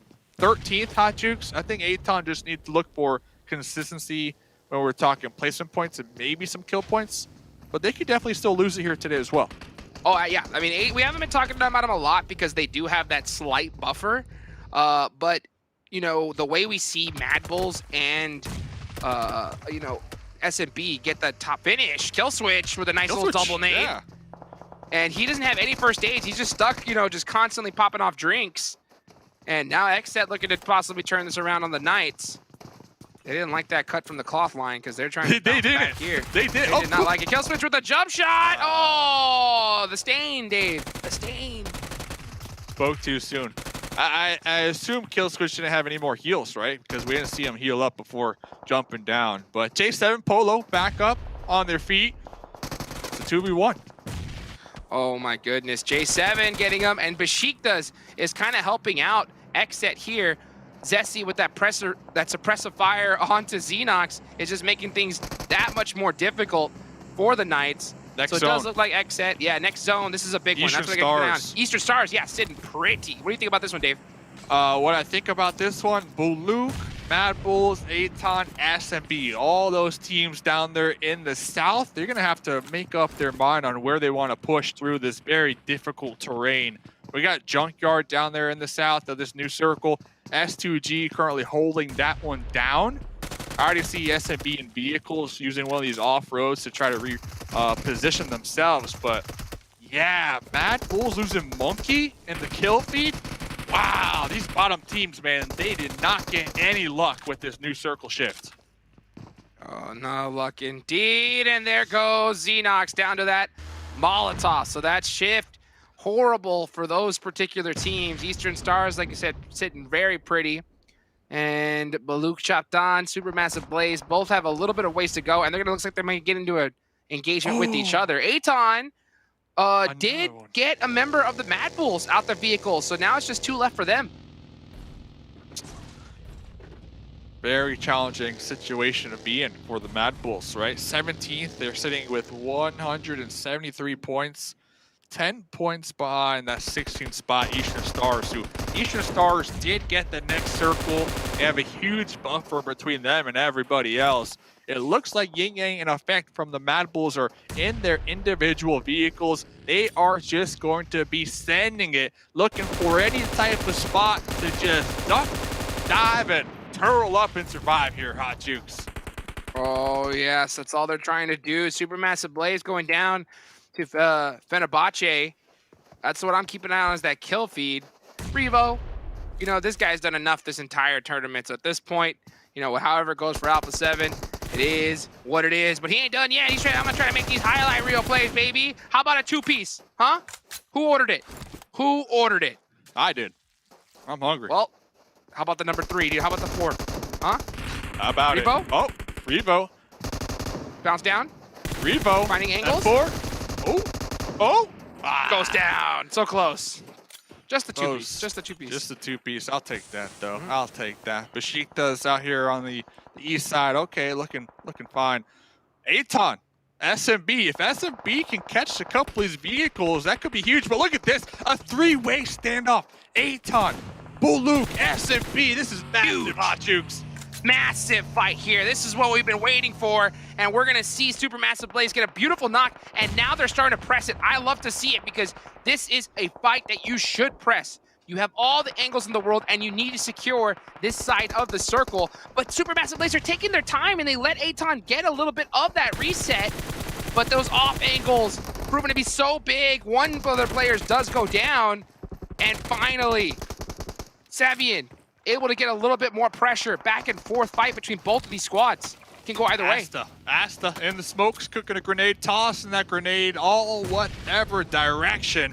SMB trying to make their way up this hill. Looks like they're going to attempt to get the reset, the revive. Here comes the blue zone right there on the edge. Asta Cardi, though, will they put a stop to the uphill battle of SMB? And not to mention, the zone does go with this spot. So whoever wins this is going to be poised to really be in a good position. I love to see Savian go for that point. That's secure, but he said, I'm going to get them both, baby. Yeah. Let's go. Supermassive Blaze and Aton. I guarantee you that one had to hurt because you know that's a team right below you looking to pass you up that just got you out. So Baloof, they were taking shots at that fight. They were third party in that fight, but instead they opted to rotate a little towards the north, reposition, get into the zone. It looks like they ran into a roadblock though, Hot Jukes. Next Rhea putting a stop to him. Now they're down to just a solo.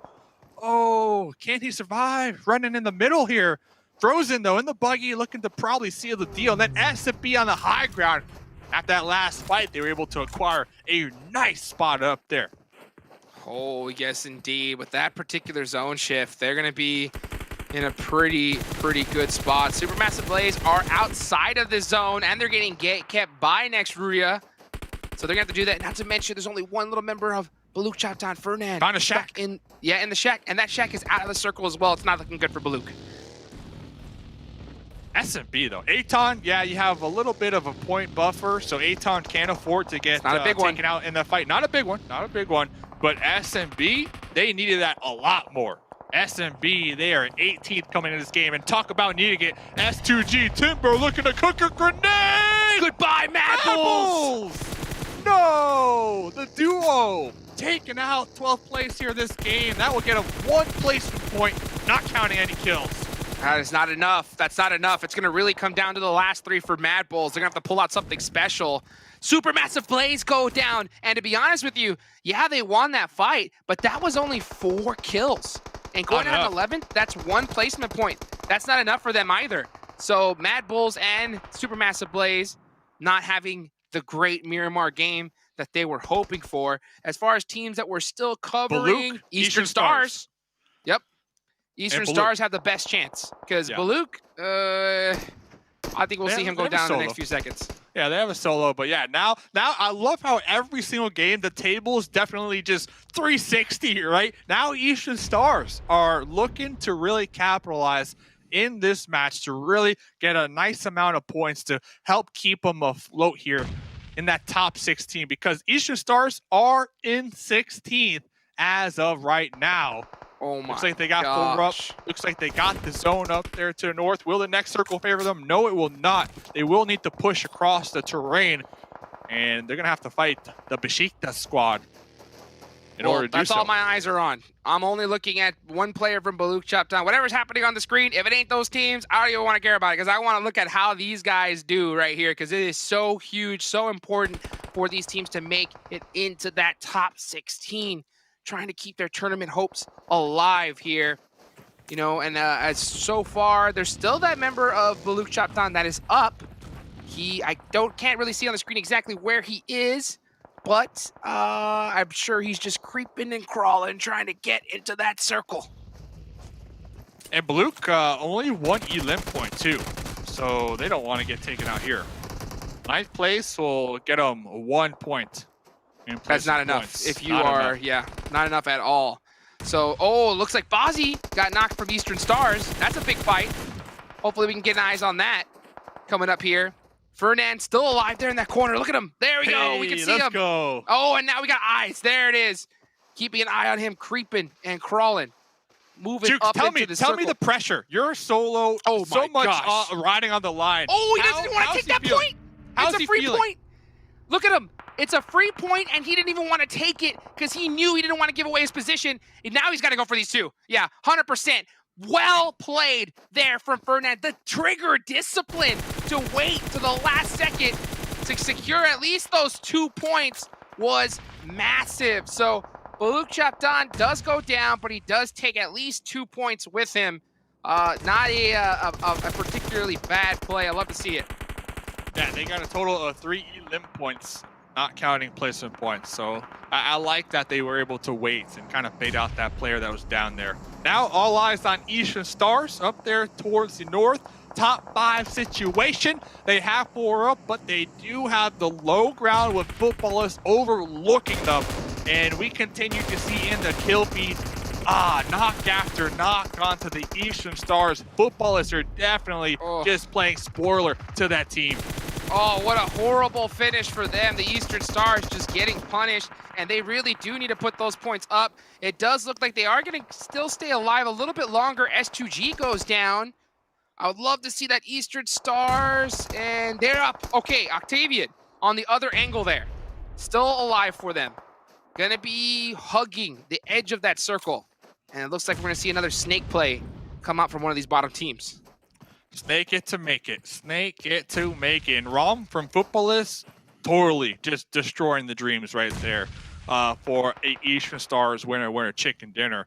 But we're down to just 3 teams. So even if they get taken out right here, that's 10 placement points. Huge. Huge. Sun HP, Lasso alive. If they can catch Sun HP, if Octavian can take out Sun HP, a 2nd place will be 12 points.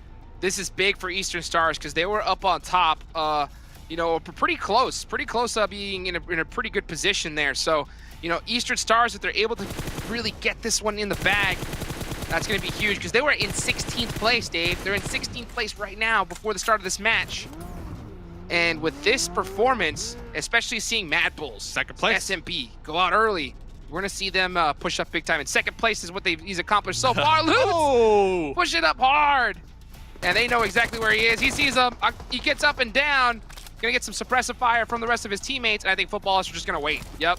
Lutz should just sit back, relax, wait for his teammates to come help him out. Yeah, Octavian realizes any mollies? I don't know. Octavian, wasn't able to get the confirm though. Wasn't able to get the confirm.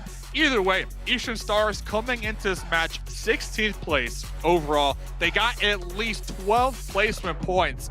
Great game for Eastern Stars, playing that one nice and slow. Unfortunate for them, they kind of got pinched up there towards the north from Footballist, who Footballist at the end of the day winning that game, winning that Miramar match. Aton, I believe I counted 4 elim points. SMB, 4 elim points. Mad Bulls, I think Mad Bulls only had 1 elim point. I forgot which placement they got taken out that game. But Mad Bulls, they came into this match 17th overall, Hot Jukes. Not the game they were looking for, especially after last game's performance. Not at all. Not at all. If you're Eastern Stars, you are so stoked right there because that's a big one. And the problem, I'm going to keep on stressing it, is these last 3 games coming up. So unpredictable. We're already seeing a difference in play style, right? In in the first match in Erangel, we see 60 players alive at the end of circle number 5. In the last game, we saw like 30. Half the lobby was already gone at that point. So that eliminates these bottom teams from getting kill points. Not to mention, the top teams are playing 10 times more aggressive. So you're having to just deal with all that chaos and navigate through it. Who's got the best binoculars, Dave. That's going to be the question, right? Who can spot them? Say, oh, that's where we're going to go, guys. Let's go right over there. It's clear. You know, let's get it done. Hey, are you looking at me? Because I'm looking at you, Hot Cheeks. Hey, let's go. Snake it to make it. I think if you're one of these bottom teams and you lose 3, just find a bush, honestly. Find a Dave's top 10 bush and hide in that bad boy. Cross your fingers and hope that the zones favor you. Now, Black Dragons, man, we keep talking about them because every single game just sliding, slipping, sliding down the overall leaderboards. Now, I do believe since Mad Bulls and SMB didn't necessarily get the best placement points this game, Black Dragons should still be up there. But honestly, eyes have to be on those two teams. With 3 more games to go, they can definitely overtake them. But you made a great point. I think only one of these teams are going to qualify over the Black Dragons, right? So it's going to be back and forth, Hot Jukes. 3 more games, it might come down to 1 point, dude. It just might be the case. Hey, you know what, Dave? You said that the cutoff was going to be around 200 points, right? Yeah, that's 200 points. That's right. I'm going to officially say it here live that I'm going to give you a point range, right? It's going to be between these 2 points. It's going to be between 187 points and 186 points. One of those 2. Oh, not 200. Okay. Nope. So, okay, hey, I'll take it. I'll take it, Hot Jukes. All day, man. What a tournament, though. Hey, thanks for casting with me. I had a great time. We're going to have 3 other casters, Necro, Highland, Wolf, coming up next to close the league stage. But thanks, everybody, for watching. Of course, there's still 3 more games to go. But any final closing statements from you, Hot Jukes? Man, I had an absolute blast, you know, just casting, seeing all these players. I think that this is by far the best we've ever seen the West. Literally, we're seeing these teams ascend their play level, and I can't wait to see the next stages coming up, and I can't wait to see who's going to make it. Hey, shout out to everybody watching. 3 more games to go. SMB, Mad Bulls, Boo Luke, who is going to qualify? I can't wait to see. Let's head over to Death, see their thoughts on this last game. As me and Dukes, we're going to be with our binoculars just watching. Yes, sir. Thank you, Dave and Jukes, so much for casting those. We'll see you in the finals, of course. But once again, a good match coming through from football is taking that chicken dinner. Gotta say, though, Zute, Eastern Stars really close as well to going on ahead and grabbing that themselves. Huge game for Eastern Stars right there. 12 rank points, very little elims. Hey, points are points, and when you're down there towards the bottom, you want every single point you can get. That last game was pretty crazy. The circle shifts, it just kept going to the north, and I feel like the next 3 games we got for the rest of the day, we're going to see some crazy circle shifts continue out through the whole entire day. Besiktas coming in right here. Sun HP with 6 elims, 711 damage. That's very good damage to elim conversion rate right there, and 47% team contribution. This is what, you know, Seven was saying earlier. Usually the MVP, right, has a higher percentage, and this one almost doing up to 50%, Seven. Yeah, I'm so glad you mentioned it too. The damage to Elim's conversion, I mean, that's some of the best that we have seen so far in this tournament. 711 to 6 Elims. Boy, do they all can also use that, right? This is all momentum that these teams can take into the finals. And going back to Eastern Stars, I mean, for them to be able to bounce back after that awful Erangel match that they had to start off today, this is good for them, kind of break up the energy or whatever might have happened there between them. But let's look at 15. Eastern Stars actually passes Blue Chapter now with 196 points. Blue Chapter 194. And I see why Hot Jukes was saying that marker of 186 points. I see you, Jukes. I see you. Now, another thing that I do kind of want to mention, and just a quick little rant here. Exit. I seen that you guys are changing players. Please. You guys are full of potential. You guys have shown us what you're able to do in North America. Don't go too crazy here, boys. This is just a tournament. It could have been just a bad tournament. Go back to the drawing table and keep on improving your skills, because you guys have definitely showed it. I mean, you're here for a reason too. But overall, I mean, I'm loving these matches. I'm loving this crazy circles, man. I'm loving it too. Oh my goodness, all these guys with huge potential going into this next Erangel match, especially after our first one, kind of expecting once again a pretty insane circle. That's the best in my opinion, because then you really get to see all these teams' true potential, their macro play, even their micro play really shine. And also a reminder, you guys can go ahead and get something that shines yourself, some shiny loots from a treasure box. Of course, it already started, ends December 21st. All you have to do is get a token from watching live on YouTube in the in-game esports center or through our social media events to get the token and redeem it in that esports center. Get all this sweet skins. Also, the second stage will start next week on the 22nd, so please stay tuned. A lot more surprises are yet to come, as you guys can see there up on that screen, including some special rewards. So talking about special rewards though, oh my goodness, it's still a race to try and get to the top 16, and it's getting closer and closer. I don't know, we just saw Balut Chopton jump on ahead, and then even this last match, Eastern Stars jump on ahead. You still have a couple more matches left to go, 3 whole matches. Arguably, all of the teams towards the bottom could go ahead and get their next chicken dinner as well. Like, this is not over yet by far, ZT. No, not at all. And I'm loving how there's at least one team at the very bottom that have a good game each game. The first game, we had like 3 teams, and that really, shook things up. And this second game, Miramar, a bit more hectic, but we did have, like we mentioned, Eastern Stars near the bottom having a good game. So if we keep this pattern continuing all the way up until the end, like, we can 100% say it's going to come down to the last match. For sure. No questions asked. But how many point difference is it going to come down to? Is it going to be that 1 point that Hotjukes predicted? I feel like there's a very good chance that we could come down to the very final elim, the very final point, the very final moment of the games, man. It'll just come down to who is the strongest in these last few matches. But also, once again, a question for you guys. Put it in the chat. Which team looks the strongest going into PMGC League Finals? It could be one of these teams we've been talking about, or it could be some of those teams up towards the top. Whatever you guys think, make sure to put it in the chat right now. Let us know your thoughts. We're keeping track. We're taking a look. But also, we will be right back with our third match for PMGC West Super Weekend in just a moment. So we'll see you guys back here in a bit. Dismantle like that, Na'Vi. Oh, that nade was quite close, but Matic still able to get there. Oh my god. Some type of consistent points. Tron! 16, but Tron, talk about a team looking for...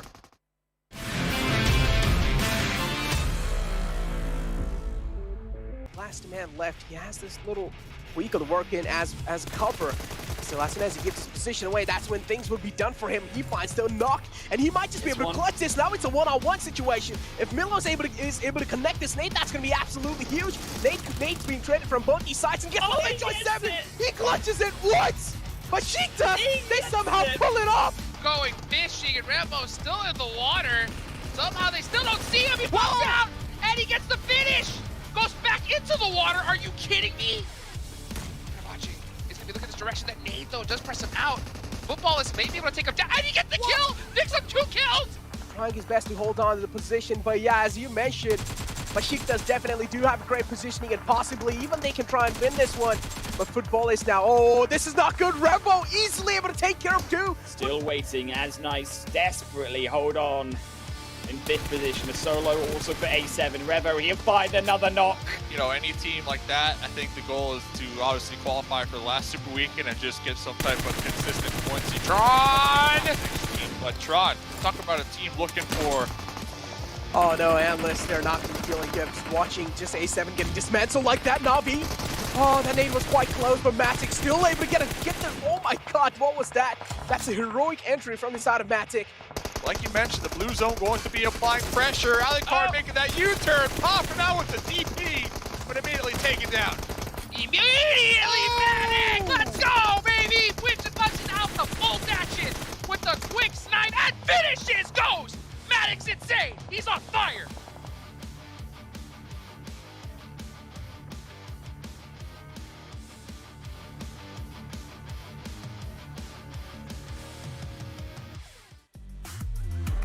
PMGC West League, about to be going into our very third match. It's getting closer and closer to the end of the line, the end of the wire, whatever you want to call it. After this, there's only going to be 2 matches left, and that's where the shenanigans usually go on ahead and start. So we're getting closer to the action. But starting off in this next Erangel match, I mean, Zute, we saw Blue Chaptown grab this first match after all 3 of our predictions were actually taken out immediately. I feel like the kind of shows that even this next match could be entirely what we don't expect. We're back to Erangel. Things should calm down, cool off a little bit, but it just, the circles though. The circles are not taking a chill pill. The circles are just going absolutely ballistic today for the first 2 matches, and I'm hoping it keeps up. I want to see how these teams, especially the ones that need to qualify, how they adapt to these hardships. Taking a look at the most damage, Besiktas coming in right there. Sun HP with 711, the team that got the chicken. Rom with 531, and Supermassive Blaze also popping up on there. So I think that's really good for Supermassive Blaze, because they really need any momentum they could get, any type of win they could get would be really good for them, because they're right now in that 18th place spot. Oh man, at this point, you know, it's kind of Baluk Chaptan went on ahead and did something really well. Eastern Stars as well went on ahead and grabbed something well. At this point, there's 2 teams left that really need to go on ahead and show up at this point. Maybe they once again have to shine off their beautiful OnePlus 9 or 9 Pro. You guys know the drill, because with flagship performance and an immersive 120Hz display and hypertouch technology made specifically for gamers, the OnePlus 9 and 9 Pro are your best shot to climb the leaderboard. And I'm actually just going to roll that straight on into predictions. My prediction is specifically because Blue Chaptan, I already said it, both them Eastern Stars, they already did really well. Up next, there's 2 teams that are due to, and one of them, Supermassive Blaze. So that's who I'm going with. The other would of course be Mad Bulls, but Supermassive Blaze once again kind of doing really well in this last match as well. It's due for them to go ahead and get even higher, at least the top 3. I believe in them. How about you, Zoo? I'm gonna actually pick a team that is really good, and it's more so I'm picking this team based on that question that was asked earlier in the break, right? The question was, which team do you think is the strongest going into the finals? Something I want to touch on, Besiktas, that's my pick. Right now, they're not in the top 5 overall, but I think something that a lot of people might be forgetting, by the way, and this is more of a setup for going into the finals, it's that Besiktas missed a day, and they're still... Or they didn't miss a day, they missed a week. They missed 15 games. And they're way up there in the overall standing. So I feel like Besiktas is that kind of that team that people need to pay attention more to, and kind of a little bit of an underdog with a lot of potential, especially heading into the finals. You know, I wouldn't agree with you if they hadn't been so consistent since then. Both last Super Weekend and this one, they have been so consistent. So I agree, that is a team to keep an eye on. How about you, Seven, though? Who's winning this Erangel? For me, before I even tell you, Sue, that's a great pick. I love what you said about Besiktas in regards to consistency. Yeah. They've also stepped it up in the aggressiveness, in the Ilms department, which is huge too, before you go to the finals. For me, team that's going to win this next game is going to be the Magical Beast, Unicorns of Love. I'm hoping. I'm hoping they win this one. They kind of disappointed me in that first Erangel. Maybe this is the bounce back right here. Bounce back. You know, what ended up going wrong? What do they have to do differently? I mean, all 3 of our teams already said it. Ended up kind of being taken out in 16th, 15th, 14th. What kind of was the difference? Was it really that zone? Were we expecting something crazy like that again? Oh, it was definitely I think it was the zone. It was a zone. We haven't had a zone up in that Northwest, I think, at all. This whole entire Super Weekend, I don't think we've seen a zone up in that Northwest, so kind of threw things into a loop. But it got all the teams that needed the points. They all really did well, so that's interesting to know. Maybe the bottom teams thrive off the unpredictability, off the chaos. So let's see what happens this one. I'm hoping it continues, though. I sure hope so as well. I mean, it's nice to see those different zones and see how teams are able to go on ahead and go about it. Nice to see the macro plays come into play, because, I mean, those mark a strong team. But let's go ahead, jump into Erangel, see if it's going to happen again, this time with Highland Wolf and Necro. We're hitting it up, the final leg of the Super Weekend here, Necro, and I'm ready for it because it's 3 games here in the PMGC West to decide who is taking out each other. Who's going through, of course, into that final stage next Wednesday? Who is not? And my eyes are completely drawn to these bottom teams. We've got to talk about it, Necro. We've got to talk about it. Oh man, 13, 14, 15, 16, 17, and 18th place. Looking really close. I mean, we can't really count 16. Black Dragons aren't even playing, so Black Dragons are already out this. They're not going to make it in the top 16. On the other hand, I'm really eyeing out for Supermassive Blaze and Mad Bulls, and this is where everything is on the line. The final 3 games, and one of the third game is being played over here. That means after this game, there's only 2 games left, Jack. Oh my days. We're talking about it, right? 3 games left. Look at your map. Look at where Unicorns of Love are going. They're going straight to Novo. Oh my god. We're talking about hot drops. It's happening. Unicorns of Love. They are looking to assassinate Eastern Stars out in the early game on this third match. And Eastern Stars have been performing so well recently in a majority of these last 4 games. This might be their calling because they have to win this match. They are not safe just yet. They need to eliminate Unicorns of Love here and now. Yeah, exactly. They need a consistent performance, and now Unicorns of Love getting kind of jealous that Eastern Stars are able to make it in the top 16. So Unicorns of Love, definitely, it's hard to digest for them. But well, with that being said, 8th is already opening Freya, finding a kill, finding a huge opening on the Unicorns of Love, and that's not really a good sign. Because now they're left with only 3 men alive, and Unicorns of Love, they don't really have that good of equipment to work with. And this is a big, important fight. It needs to end up so quickly, getting taken out, one of these teams, because look at the distance from that zone. First phase, we talked about the rarity of northwestern zones. Well, it's gone all the way back over there again. A second game in a row here in Erangel and Eastern Stars Unicorns of Love. They are dead opposite here in Erangel, 2,000 meters away from that first phase. And that's going to be such a trek to get back in here. And this fight, really going to hinder them both. Unicorns of Love, yeah, they are making this fight long, though. Look at the spread, and this is a problem. This is not going to be a quick fight. They are 2-2 split for Eastern Stars. Unicorns of Love, yes, they're down 1 member, but they are also taking the wide covers on the opposite end, closer towards the zone. So Eastern Stars, it's important now to actually take out that back line here. Roll kills, get rid of that kill, get rid of the information coming on Unicorns of Love, because they need to join up together and actually push out on the front line. It's Unicorns of Love who had the onus in this team fight, who had that pressure. Oh yeah, they definitely do have that pressure. On the other hand, Unicorns of Love are looking pretty good, man. You know, all the way up on the top. They're on the 4th position. They're looking pretty good. Unicorns of Love don't really have a lot of things to worry about, but if you talk about worry, Nextria as well is one of those teams. They also need to worry about a couple of things, and they can't just keep falling down like that. 1 player being taken out the game. Rise, they're going to be looking pretty good. Mythic is still knocked out, but still, it shouldn't really be that big of a deal. They can always go for that res. There's no one really around them. Next, Ruya, as I mentioned, 1 man short. Things looking quite tough inside this game. Yeah, real tough indeed right now. Of course, Lin still keeping it up, and they're doing the worst thing they could possibly do right now, and that is just to wait. Don't even fight. Just be the pressure against the Eastern Stars. But look at the position of the flag coming out here from DK first with Zone. I think they're looking to actually assassinate Apis. I think they might have now. They caught it. Yes, they have. But it's a 2v1 and Apis. There's no one next to support them. As we said, they're split. And look at the backside.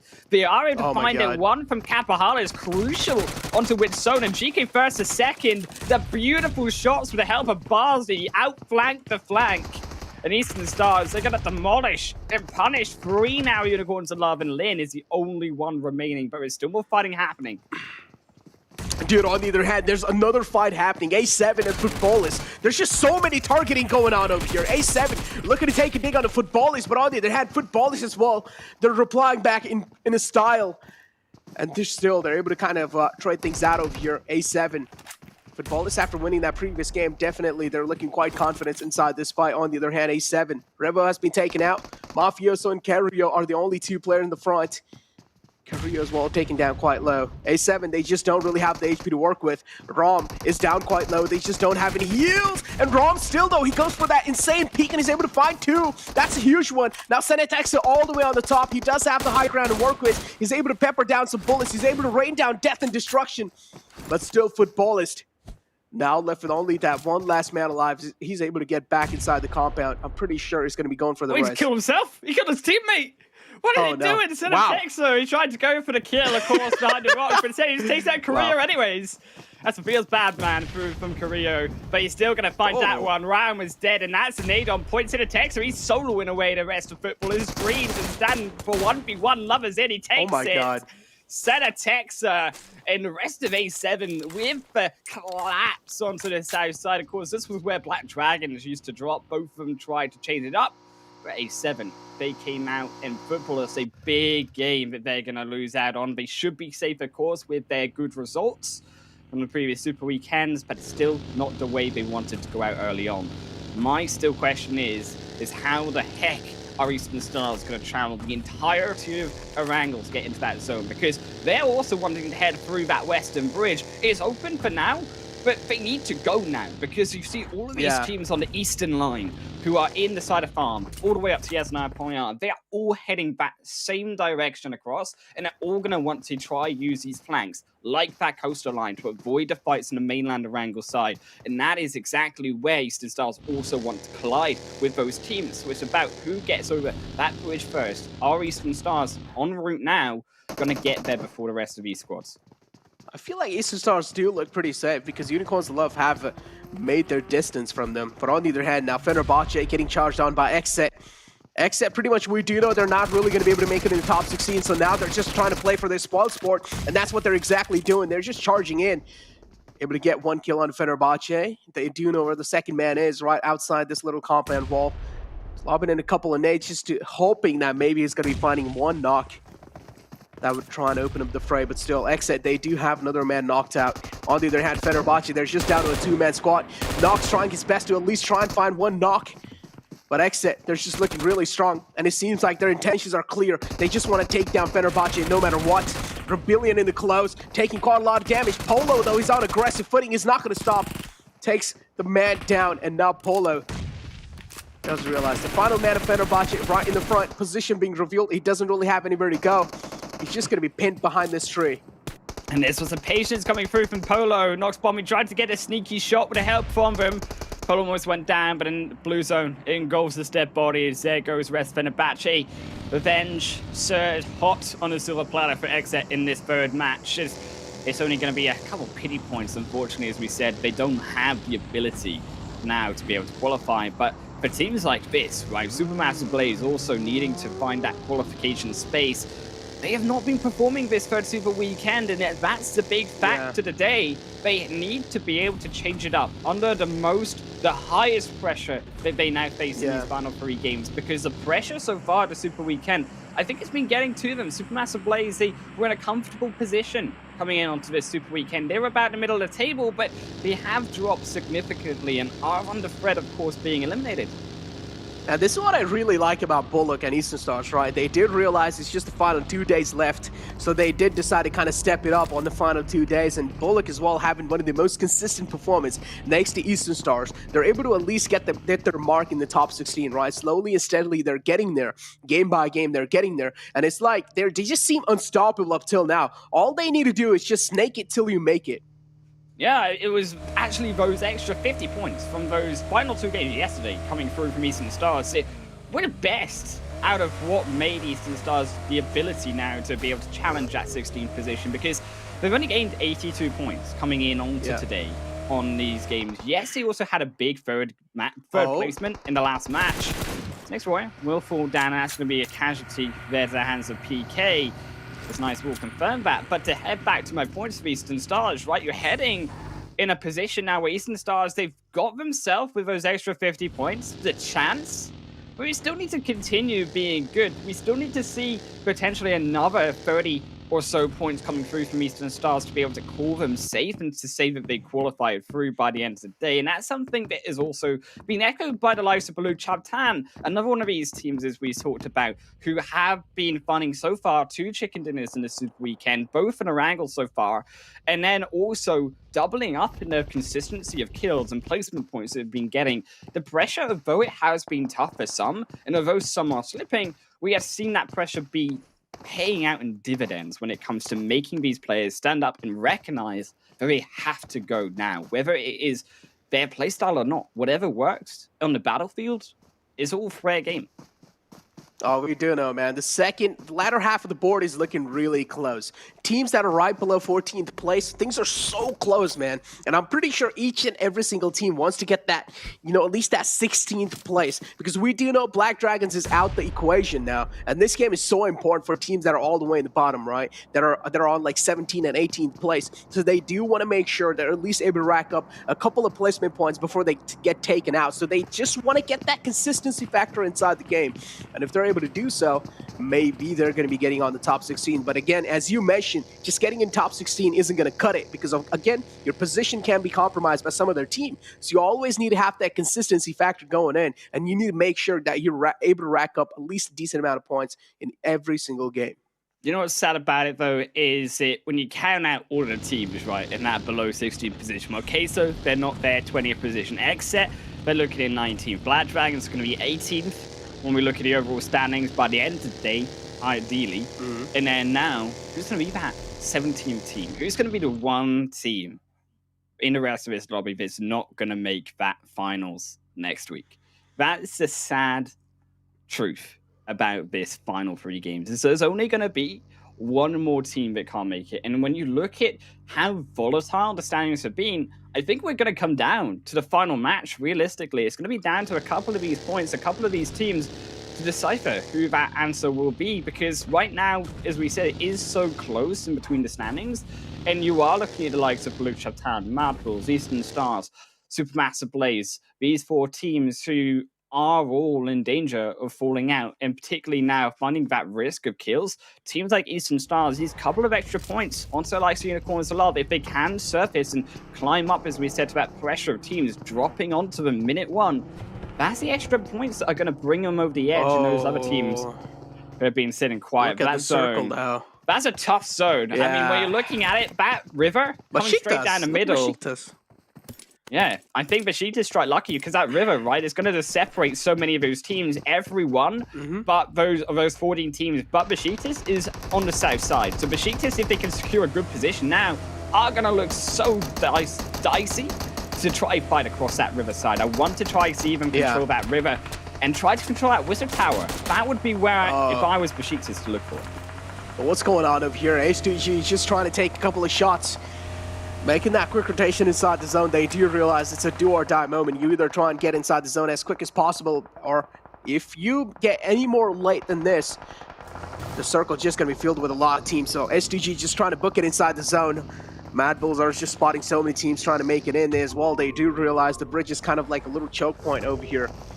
But still, as you mentioned, the circle's keeping that mysterious aura. You don't know if the next circle is going to be shifting up north or it's going down south.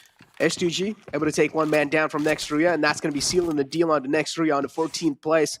Not really the best of the positions you really want to go out in these games. But still, Nextria, they have a little bit of safety cushion on their back. It was crucial, actually, for S2G, even though they lose out one member, they're able to actually take that position that we just talked about, that wizard tower side, the entrance across that main bridge at a Georgia pole and into the north side of it. That's where we are really looking at as the string. Now, Besiktas are taking out that house compound also just towards the eastern side of S2G. That's also going to be Besiktas still finding a great position inside of this zone. The problem is now, who's going to risk it on this crates? Because I actually think the crates aren't the best idea to go to. There's still actually that more western bridge. Keep in mind, the zone is still inside of where A7 are, that West Georgia Pole Bridge. There's a secondary location to get across to the northern side. And that's, I think, what teams are missing out on. I think that actually Eastern Stars are playing a great game where they realize that that is still a part of the zone, and he can still manipulate wherever the zone goes, north or south. A good position for themselves. The Supermassive Blaze, they did risk it, and they're going to lose a member. Kef should be revived, though. The crates will protect him. The problem is, this is why I don't really like the crates, right? Yeah, even though you do have a lot of cover to work with, but you still are pretty anonymous of the enemy's position. You just don't know where the enemy is exactly positioned, right? Even though if you do know where the exact sound cues are coming from, you just don't really get that actual visual contact on them that easily. Supermassive Blaze were kind of handicapped, but now Keth back on the line. That should help Supermassive Blaze quite a lot. And as I was talking about why I don't really like this containers position is the chances of the circle shifting right on the containers are quite low. And if the circle does shift away in case, that means all the teams that are in the containers, they will have to move out in the open. And that's when the real trouble starts for all these teams. It has shifted, though, that zone, into what could be those containers. Yep. It's still going to be 50-50 split, though, for the most part, but the northern side of George Pole, it is looking to head that way. So STG Besiktas is still looking strong. I think the Eastern Stars, a slight mistake. I understand why they're not going forward at Western Bridge, as you expect. Yes, rightly so. There is a member of Baluchat Tanraiz is going to defend that away, so they are going to go through for its main location, but it's much riskier, of course, to head through this main location, as you do see the teams like Mad taking shots onto Furious Gaming. Supermassive Blade is going to do the same, because it's now, can they stop these squads from entering up into the compound? Kapahala, Apis, they are going to drive in, but it's 2 on Astra, and it might just be 3 on Octavian. A big mistake coming through from Eastern Stars, who drive in so late, but way too aggressive, and he turns it back for the wrong moment. And Octavian falls too, and Eastern Stars punished solo 1v3 by Astra for it. Oh, bullet penetrating through his back, and he falls down. Eastern Stars out the game in 12th position, and we do know this game was really important for them, but still they were able to rack up 3 points. But again, not really the best of the performance that we expected. Eastern Stars really needed a good performance inside this game to keep that consistency factor going, to keep that momentum going.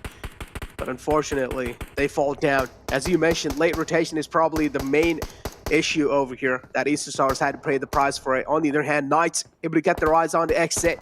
One man falls down, Polo looking to take another man, but still it seems like Exit, they're just unstoppable. They're just booking it inside the zone. J7 being spotted.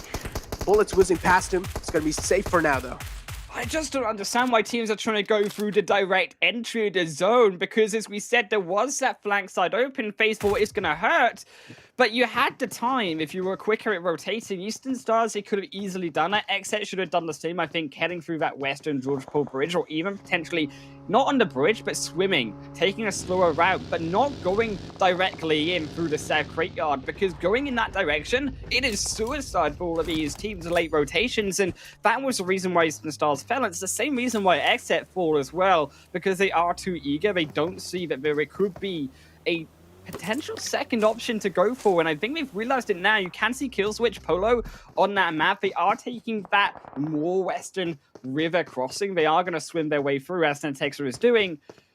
Fortunately, I think Senetexa should be engulfed by the zone. Raiz is going to be that flank side, but it was only one player defending that, and that was, of course, something it could have been pushed, I think, very easily by some of these full squads onto the solo. Quite close, man. He's trying to find Senetexa. Finally gets a little glimpse. They take a couple of shots, and now still just trying to flush Senetexa out of that water. Senetexa, though, still safe, and he's also taking a little bit of damage from that zone. And finally, Ilion Kid puts the final nail in the coffin for A7. A7 taking out the game. Still, those are one of those teams that they don't really need to worry about these. But on the other hand, you have teams like Mad Bulls, Bullock Chaptan coming in. This is what is really important for them, including Anton. Anton as well able to survive with all four men alive inside this game. That's going to be helping them out quite a lot in the overall rankings. Mad Bulls doing pretty great up till now. If you talk about manpower, these teams do have it. Bullock Chaptan as well, the same thing. All these bottom teams, they do realize the pressure, and they're able to perform inside this pressure. This zone, no Necro. The zone. Oh, it's so it's bad. Disgusting. It's so bad for these teams. S2G, yes, you strike lucky. But where do you go? If you're a team on that south side, it's all about trying to get across there. I think for teams like Supermassive Blaze, Atom Mad Bulls, they all have to be patient. They have to wait on who's going to make that move first. It is going to be Aton who go directly for that crossing onto the river. There is an advantage if you can get across that riverside, then it is going to be great for you. You can then sneak away onto S2G, but you still S2G to contend with. But the Sheeters, they might just be an extra fall. Yes, they will. Baluch, I don't even see what happened. It dropped so fast. They just got dropped one by one. Oh man, Bullock Chaptan now taking out the game. Furious Gaming right underneath the bridge. And Aton are right next to them. This might just be free kills gifted over to Furious Gaming if they're able to have a little bit of land cover for themselves. But no, it seems like Furious Gaming instead, they're taking a little bit of damage onto them. Supermassive Blaze and Mad Bulls are about to fight in no time. Opening being found from Savian on Yin Yang. That's a huge one, at least to buy some time off. Mad Bulls So again, shouldn't really be that big of a problem. But again, if you talk about the wall of death, it's moving in quite quick. And Mad Bulls will need to beat the timing as quick as possible. Supermassive Blaze in the front. They will need to try and at least crack open the defense. But Supermassive Blaze, it seems like they're on a back foot. So trying to give a little bit of room to Mad Bulls to work with, and I don't really know what the game plan's over here. They needed to stop them though on this crossing, but Supermassive Blaze, as you said, they started to step back. They're trying to play for position inside of the zone. They're relying on the blue zone, catching up with Mad Bulls. It is getting towards them, but Mad are making an extreme push into the faces of Supermassive Blaze, and Molly directly on one should try to split them and found Savian. In effect, he can't run by death, as Savian will clean them through. Entering onto the compound, but they found even one more as the crate inside might just be Savian's grave, and it will confirm it there. The extra kill point going through. But it's all chaos right now as Kef on the backside. Now Crucera looking to punish him on the out.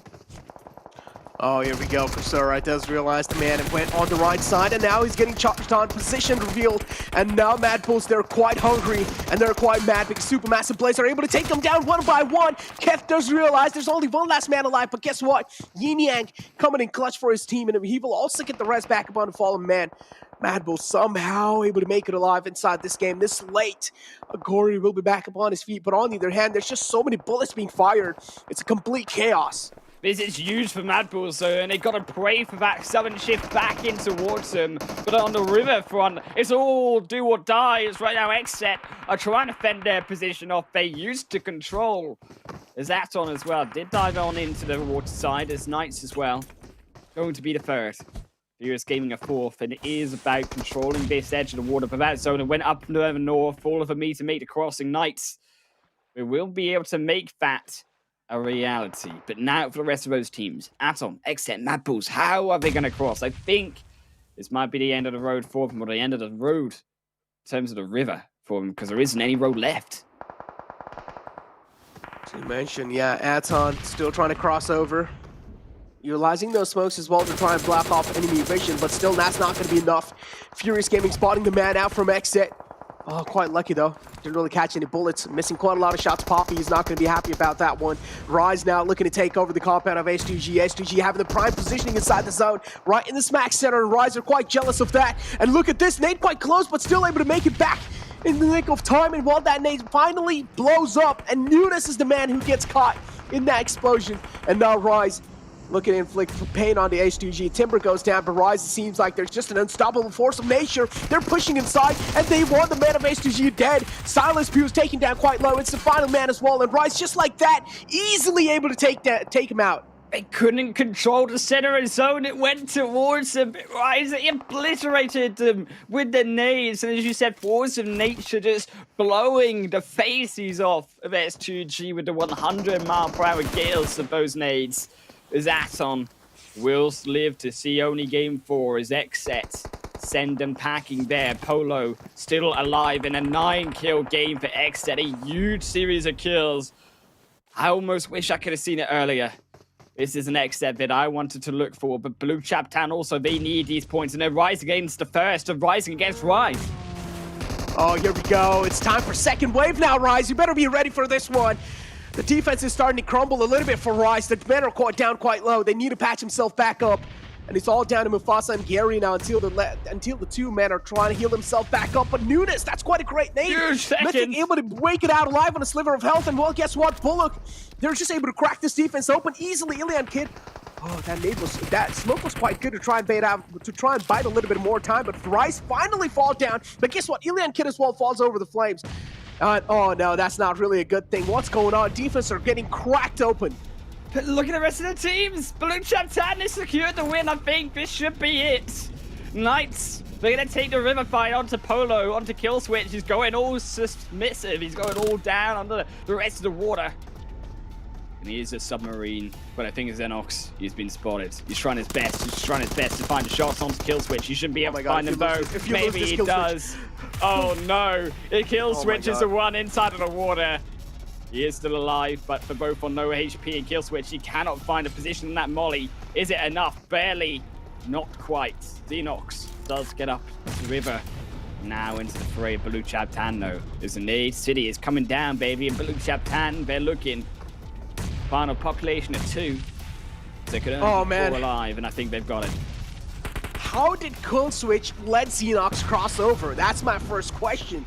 How can this get that close? And well, here we go. Final man from XZ. Kill Switch does realize there's no way he's going to be able to clutch this. Jumps in the water. He needs to make it on the land, but I'm pretty sure Kill Switch now is getting hunted. The man falls down in the water just to give his exact position away.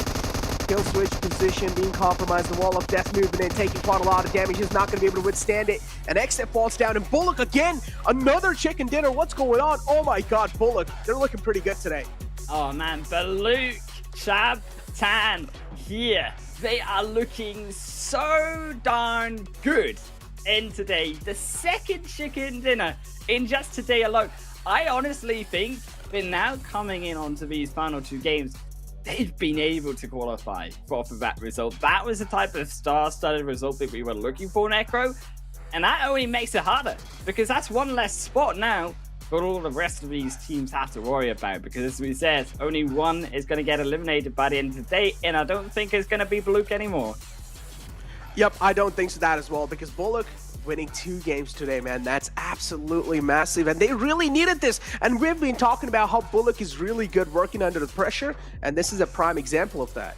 Yeah, and it's now coming through onto Baluk, not only them, but also I think some of the mistakes coming through these other teams. So we talked about the pressure, yes, Baluk been able to step up massive in on today, but Eastern Stars, yes, they did amazing against this fight versus Unicorn. So Love Football is not so much against A7, still an interesting fight coming through from them.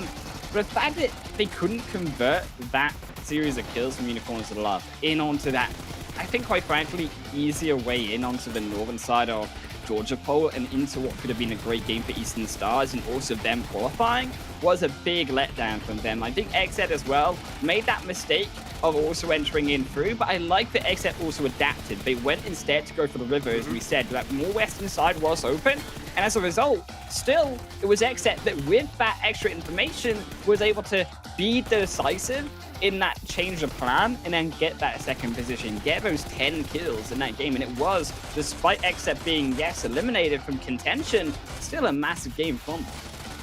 Yeah, it is a huge game, but it's a little too late, man. They're not going to be able to make it in top 16. We all know that. Yeah, it's a little bit of sad news, but still.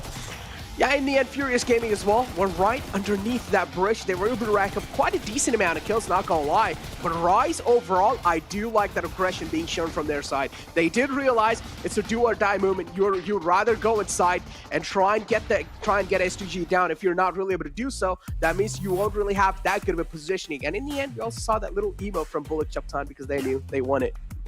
I mean, to be fair, yes, they deserve it. Blue Chaptan, they took down the first the leaderboard. But now, as we said, what's it going to be for the rest of these teams? Analyst Desk, take it away. Honestly, at this point, I don't even know what my thoughts are coming into all these games. Once again, Baluk Chaptan just absolutely just knocking it out of the park. A second win on Erangel. I mean, Zute, Baluk Chaptan, they definitely figured it out. I think they're pretty secure. Yeah, Baluk, they want it, right? And I got one question for chat real quick. Are you not entertained? Man, this last day could not get any better. And also, a little shout out to XZ right there, 23 points. You need to do that like every game 10 games ago. But they're still showing up. They're still clutching it out. I love that NA versus NA final moment there. But the push by Baluk onto that team, Rise, that was so well executed. But the Baluk team, man, where has this Baluk team been all super weekend long? That's kind of my question for 7, actually. Like, what has changed? Like, we definitely saw at the beginning things just weren't working out for them, but what changed since that first week? They started focusing on Erangel. That's literally the thing that changed. By the way, shout out to Exit Killswitch being able to get that MVP, 5 elims. I'm so happy we at least got to see an Exit player here on the MVP, 804 damage as well. Good job, Exit. See, I was telling you that. You guys don't have to go crazy. You guys had the potential to even get here. Just go back to the drawing table. Don't be switching out players here at the end.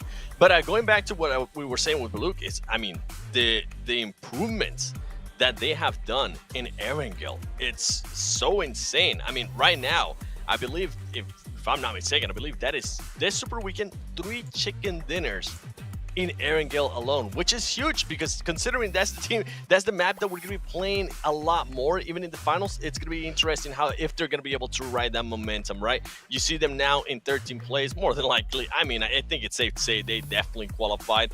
It comes down now between Black Dragons, which is currently in 16, Mad Bulls, and Supermassive Blaze. And those teams, to be completely honest, and I'm going to go with Supermassive Blaze here, they just really haven't showed us anything today, Sute.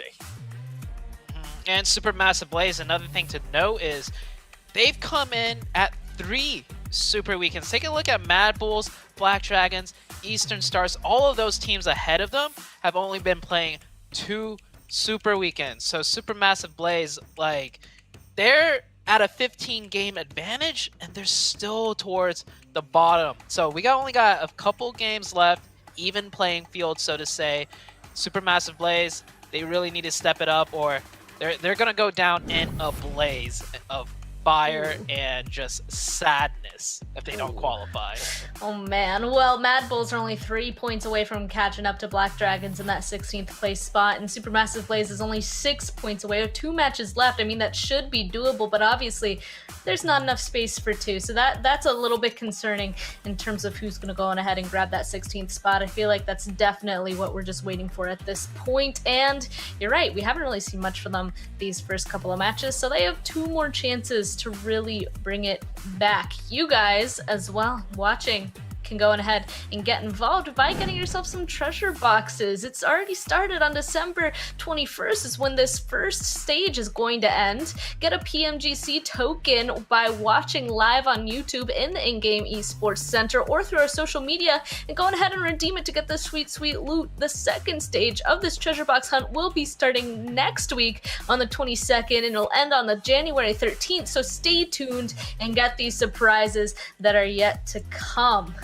And that, of course, leads into our next question as well. Y'all, we already asked which team looks the strongest going into the finals, but also, who is your league phase MVP? We talked multiple times about this already. All these MVPs that are showing up on board, there's a lot of bounties for players to be going on ahead and grabbing. So go on ahead and say who your league MVP is right now, and they might just go on ahead and grab a bounty. Go ahead, put it in chat. Otherwise, we're going to be throwing it to a break. It's going to be onto our favorite map on Sanhok, where we're going to see some more action go down in a short bit.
I saw the first light, the first steps.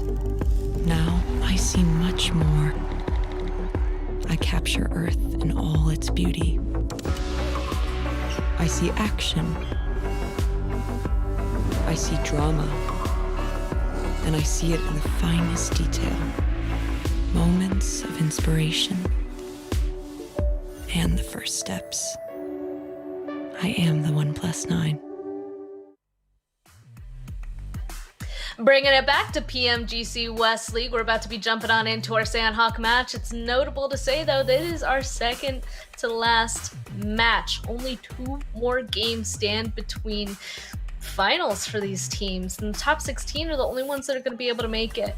I mean, Sanhok, once again, we kept saying it's Brazilian teams that go on ahead and grab it, but even yesterday, a little bit of a shakeup. A7 actually going on ahead and taking the win. Zute, based off of that, I mean, can we really say who's going to win this one? It is Sanhok. I'm just gonna go by the stats, right? The numbers, which teams have showed up the most, and it is always the Brazilians. But so I think I'm predicting, something of that nature to happen. Another thing I want to throw out there though is the bottom of the leaderboards, right? Top 16. It is so extremely close, and with Sanhok being such a volatile map, I feel like we're gonna see more first aid or med strats out of these bottom teams than we have seen before. If anything, there's a chance that coming into today, they specifically might have came up with a strat for Sanhok to secure as many points as possible by means of med stratting. So we might see something interesting today for this Sanhok match. On the same token as well, 7, Sanhok being much smaller, obviously much easier to go on ahead and hot drop people. Sanhok also being smaller, usually the best map for multiple teams to be able to go on ahead and get aggressive and get kills. Do you think that could go on ahead and kind of contribute to these teams and their points? I think it can definitely help out teams like Supermassive Blaze, and I love what Sute was saying there. If they do decide to pretty much just do the health strategy, right? Just go for that. You will secure some placement points. But I think with Supermassive Blaze, if they do have the confidence right now, they will more than likely try to third party some of the fights going on. And that's pretty much the beauty of Sanhok, that there's just so much madness going on. If you put your team in a great position to third party another team, it's gonna trickle down to the points that you're gonna be able to get out of this map. Overall, I am gonna be looking at all of the teams, all of the Brazilian teams, all of those aggressive teams as well. Another team that kind of falls into that line is gonna be Besiktas, because they actually ended up winning yesterday's Sanhok with 14 elims. So it seems that aggressiveness does go to the favor of the winning team here in Sanhok. Maybe, who knows? Maybe Supermassive Blaze decides not to health strat and just go super aggressive. We'll have to wait and see. I guess I'll lead though right into our predictions. I'm just gonna go first actually, because I chose not Supermassive Blaze this time. I gave them my last 2 predictions. This time I'm going with Mad Bulls, because again, it still is Supermassive Blaze and Mad Bulls still at the bottom of the leaderboard that really are gonna be duking it out for that 16th place spot. And I'm just gonna choose Mad this time because last Sanhok yesterday, they got in 4th place with 5 kills. So they can get up there in terms of placement points. Now they just need kills in there as well. How about you, Zoo? I'm going to go with Rise simply because they're in the first place team right now overall, and they're a Brazilian team. So Rise Esports, there you go for Sanhok. There you go. How about you, 7? Oh, what's that, Rico? Okay, I got it. Yeah, I'm gonna go with Alpha 7. Alpha 7 hasn't really shown up that much today. It's been kind of like a lackluster day, at least for Alpha 7. I would love to see a lot more out of them. And as Sute mentioned, Alpha 7 is also a Brazilian team. They are currently in 2nd place. We still got that little brother versus big brother thing going on between Alpha 7 and Rise Esports. So I'm looking to see for them to continue that rivalry. Definitely good choices. We love it when we see Alpha 7 and Rise go ahead and duke it out on each other as well. And I think we said this yesterday as well. I kind of want to see them take this fight on Sanhok. So I don't think we ended up getting that wish yesterday, but maybe today's the day we'll be able to see that. Neither of these teams, of course, grabbing the win the other day. Kind of want to see if they're going to kind of be able to bring it back and reaffirm their strength on this map today. One thing I'm looking at is Xset too. Xset had a really good game just now, right? Xset has been struggling all season long, but now they came off the back of a decent game. We know they're going to get contested by the Knights because the Knights are really pushing out there. I want to see if Xset can win a fight against the Knights again on this Sanhok map. I'm glad you brought that up because we're about to be jumping right into it, and that's going to be the first fight we see. So let's get into it. Sanhok, second to last match. Let's go, Wolf and Necro. Thank you very much, Span. We're heading up to our final Sanhok game at the Super Weekend and the League stage before the finals. And this is the do or die moment. Yes, I think we can talk about the Rises here. Of course, being in that first position, they've gained 165 points this Super Weekend. That's been amazing, but they're only part of the problem when it comes to this problem really being down in the bottom end of the leaderboard. 17th, 18th position, Necro. Mad Bulls, Supermassive Blaze. There's 3 points in between these 2 teams. I think it's down between these 2 squads who goes through, who doesn't. Because with that last game, Axon, Eastern Stars have kind of done enough. Oh yeah, that first zone is pretty tough. Now, these 2 teams, they've done enough. add on Eastern Stars, should I say. So we can qualify as long as they have some decent results. But it's all down, of course, who's going to be that extra one. And I think Mad Bulls, as we said, Supermassive Blaze, these are two teams that we're keeping an eye on because they are single-digit points away from qualifying and not qualifying.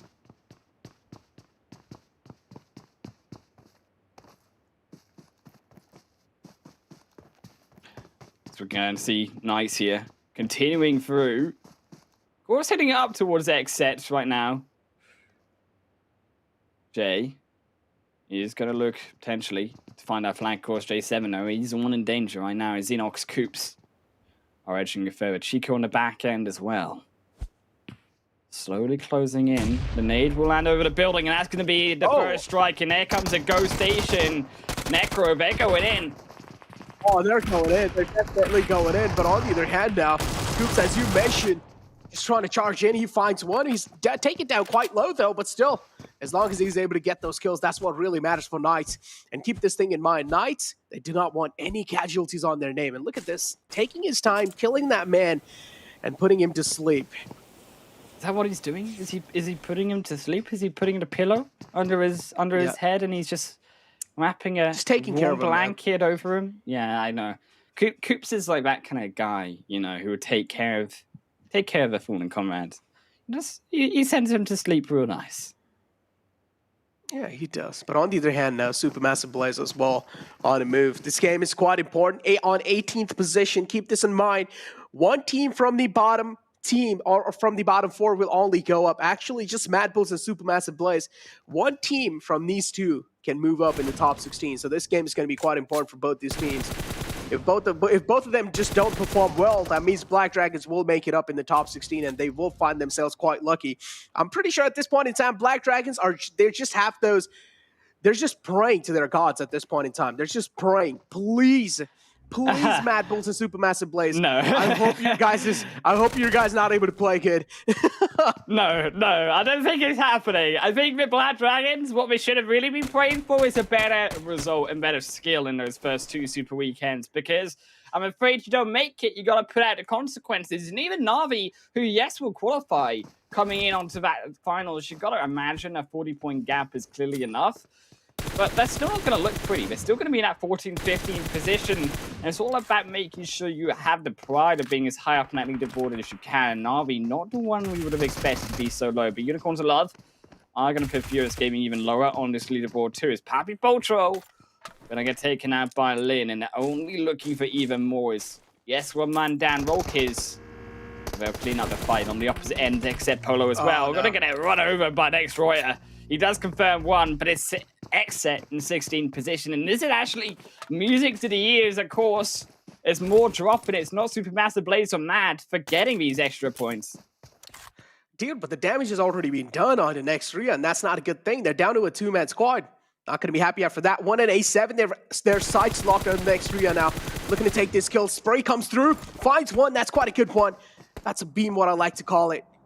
Rio able to find one, and now here comes the charge in from the side of A7. I don't really know if they're going to be fully committing to it, but still, they do realize the damage has been done on this team, so maybe they can always try and go for the kills. A7 in the map of Sanhok, they have been looking absolutely excellent, and they can always try and keep the momentum forward. They can always try and keep the momentum going in the map of Sanhok as well. They're just so phenomenal on this map. I don't really know what it is about A7, but always, as soon as they're done looting that boot camp, they instantly just go for that hill right next to the boot camp. And now A7 looking to take down next Rhea. At the same time, they do spot a crucial rotation coming in from the side of H2G. We're not able to find any kind of bullets. We're not able to find any connection there, but still, they're able to scare them away. And it's A7, they're not even just that great. They're the best when it comes to Sanhok. An average here on Sanhok of 14.4 points per game on this map is almost a chicken dinner, and that's huge compared to the volatility of Sanhok. They got even more points here than the average that they do on Miramar, which is a much safer map by all means and purposes compared to the jungles of this one. The smoke will be used, just get them across to the opposite end of the compound as they are looking to flank you around next Royer and looking to finish up this fight, because keep in mind that was a southern side zone in of A7. They are inside of that zone. They're looking, of course, further towards those bridges, because that's, as we said, where this southern zone really matters. Is it going to go to that southwest island? Is it going to stay on the mainland of Sanhok? That's the question that needs to be deciphered. And to get control of those bridges, it gives you the options of if you want to go to either of these sides, whichever way it goes. Oh, yeah. I mean, if the circle does shift down south on the left side, on the bottom left, there's going to be a lot of choke points, as you mentioned, and those bridges are going to be those choke points.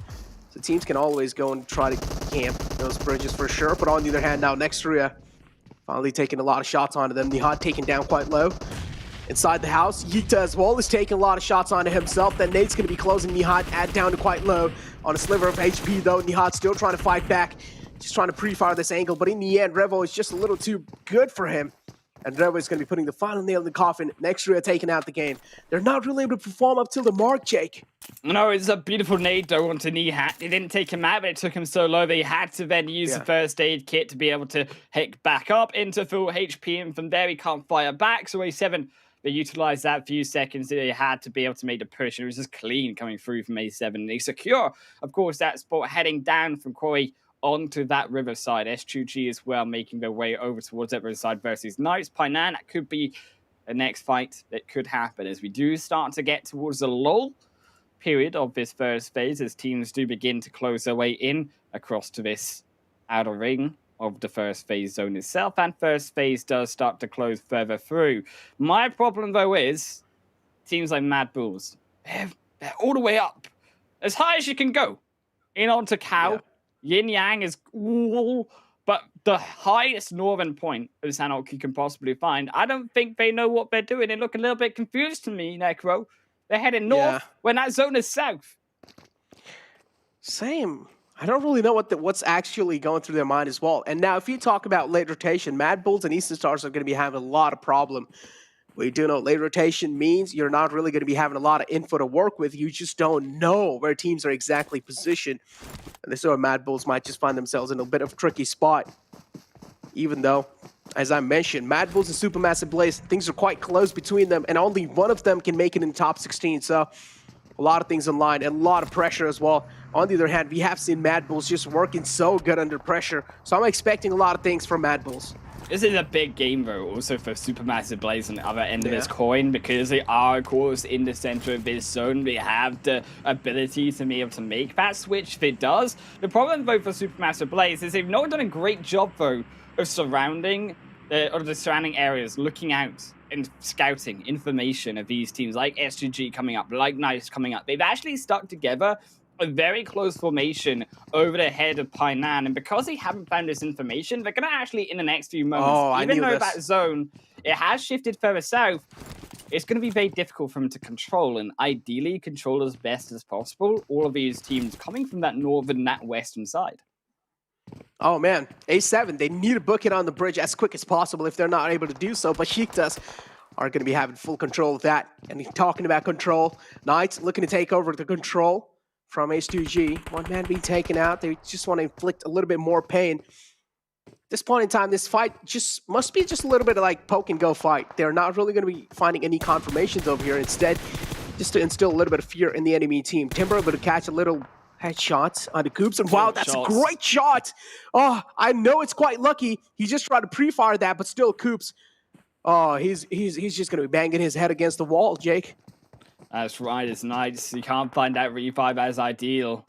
It was very far out, but Knights, you still need to continue to move further forward. I don't think if Painan is really where they want to be fighting, it's going to be so difficult to control both sides of this, and also keep an eye on S2G, and as we said, Supermassive Blaze across the hillside. I like the Supermassive Blaze, so they are hitting up the more outer edge of that hillside. They're heading up towards more Painan, as they are heading over the summit of that to keep that information on board. And that's what we said, information is going to be power for Supermassive Blaze in this final game of Sanhok to make sure that they can uphold their position, because yes, they get a great position, but being the center of a zone like this is also very risky. And if they aren't going to control that information, they aren't going to keep these players off of them, you're going to find that actually a team like Mad Bulls, even though being so far out of the zone, will outlive Supermassive Blaze, because SMB, they have to take those fights early on.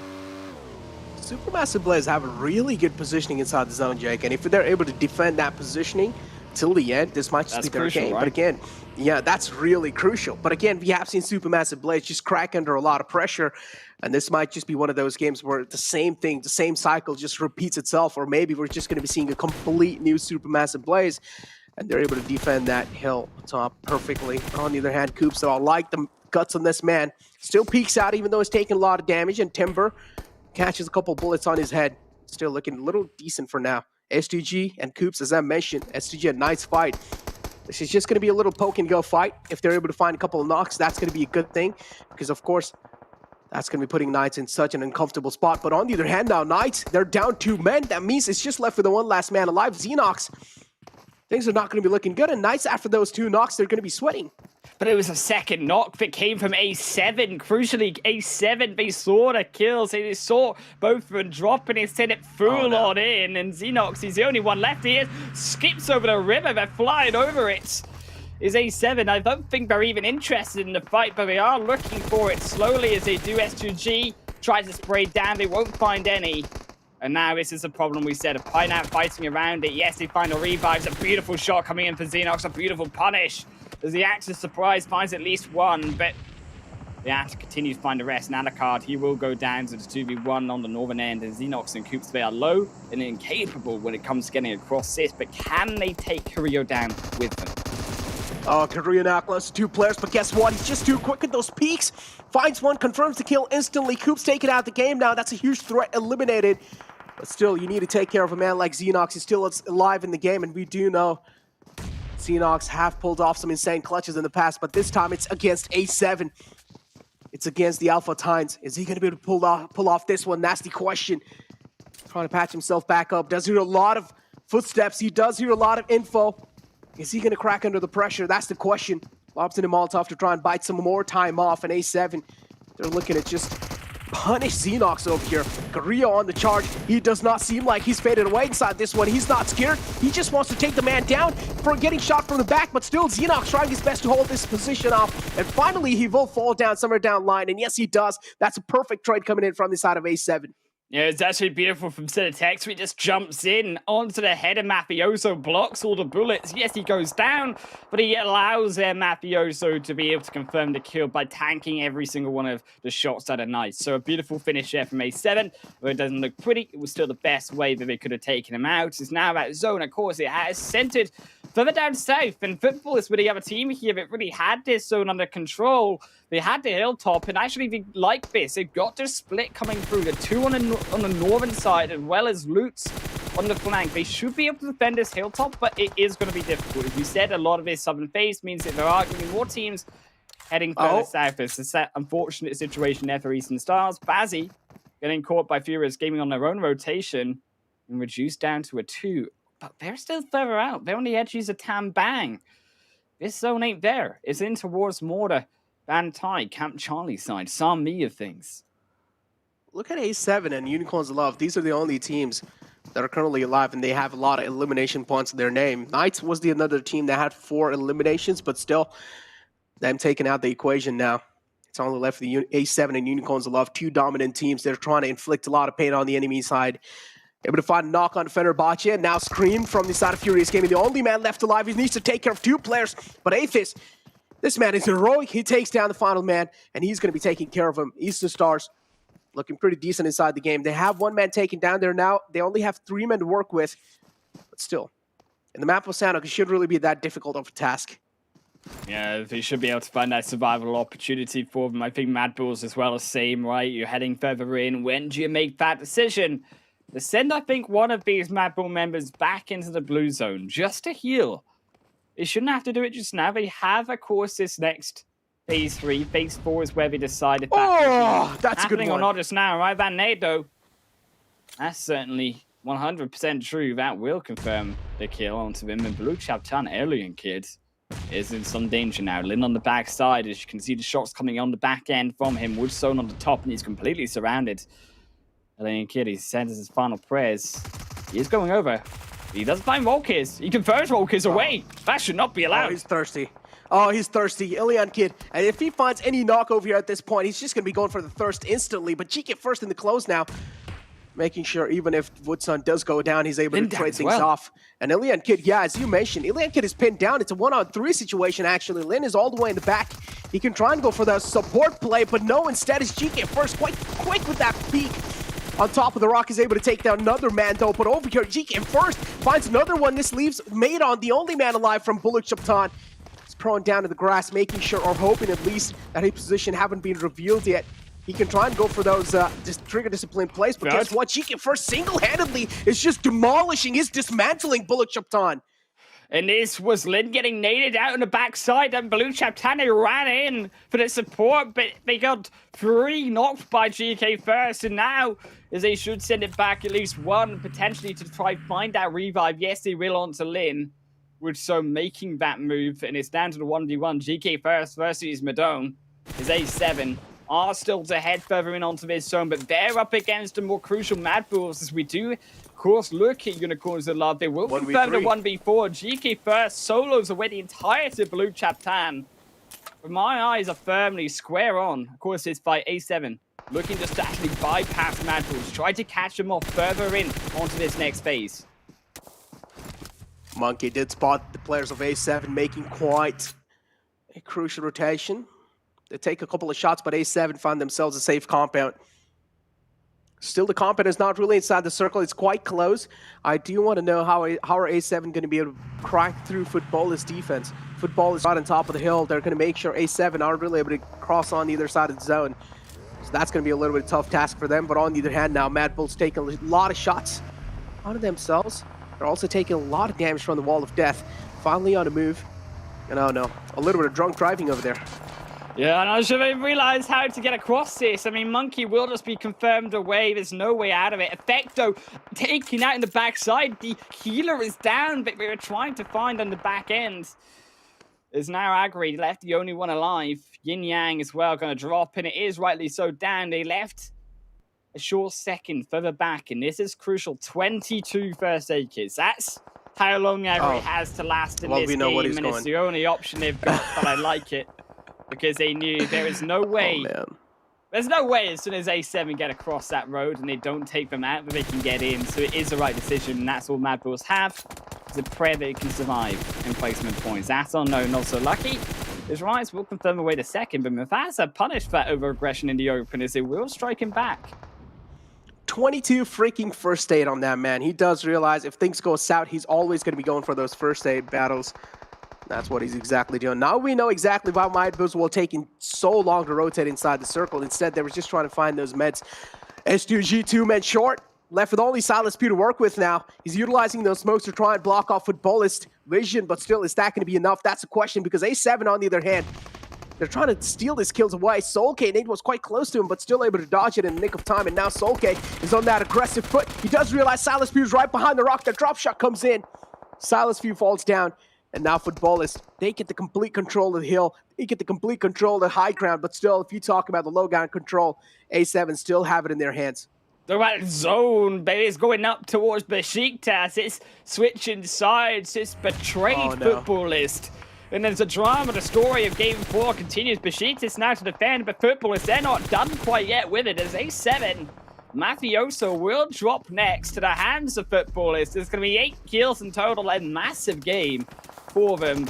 We still need to navigate further in as Lin, not so fortunate, will get taken out by the hands of Supermassive Blaze. Also, can SMB control this now? Is Footballist on the tear? Are the next ones into the zone for them? They will confirm at least one. Love is in. Oh my God. That's another crucial point for them. I absolutely love this. Oh, I do indeed. Right, as Supermassive Blaze continuing further forwards. Only will lose a second as Besiktas reset on the back end. They had the control of the zone and they'll silence away Besiktas as they will lose on Supermassive Blaze's hands. Now more 2, down to a solo. And Shron has to keep himself alive. Keep in mind, Mad Bulls is still healing. 17 first aid kits. He's going for days, baby. And the rest is Supermassive Blaze. They don't look like they're going for much longer at all. As it all goes down to the healing and Necro. That nade it almost landed. Oh, that was quite close. That was quite close. GK first. Oh, I'm pretty sure he's going to be thanking his gods at this point. He does realize how lucky he is. Down a sliver of health is the only hope left alive for Unicorn Love. We do know Supermassive Blaze, this game's quite important. Tron is the only man left alive. He's still doing quite a great job, though, Supermassive Blaze. They have 5 points in their name up till now, and Supermassive Blaze, Tron, able to find another man, a footballist.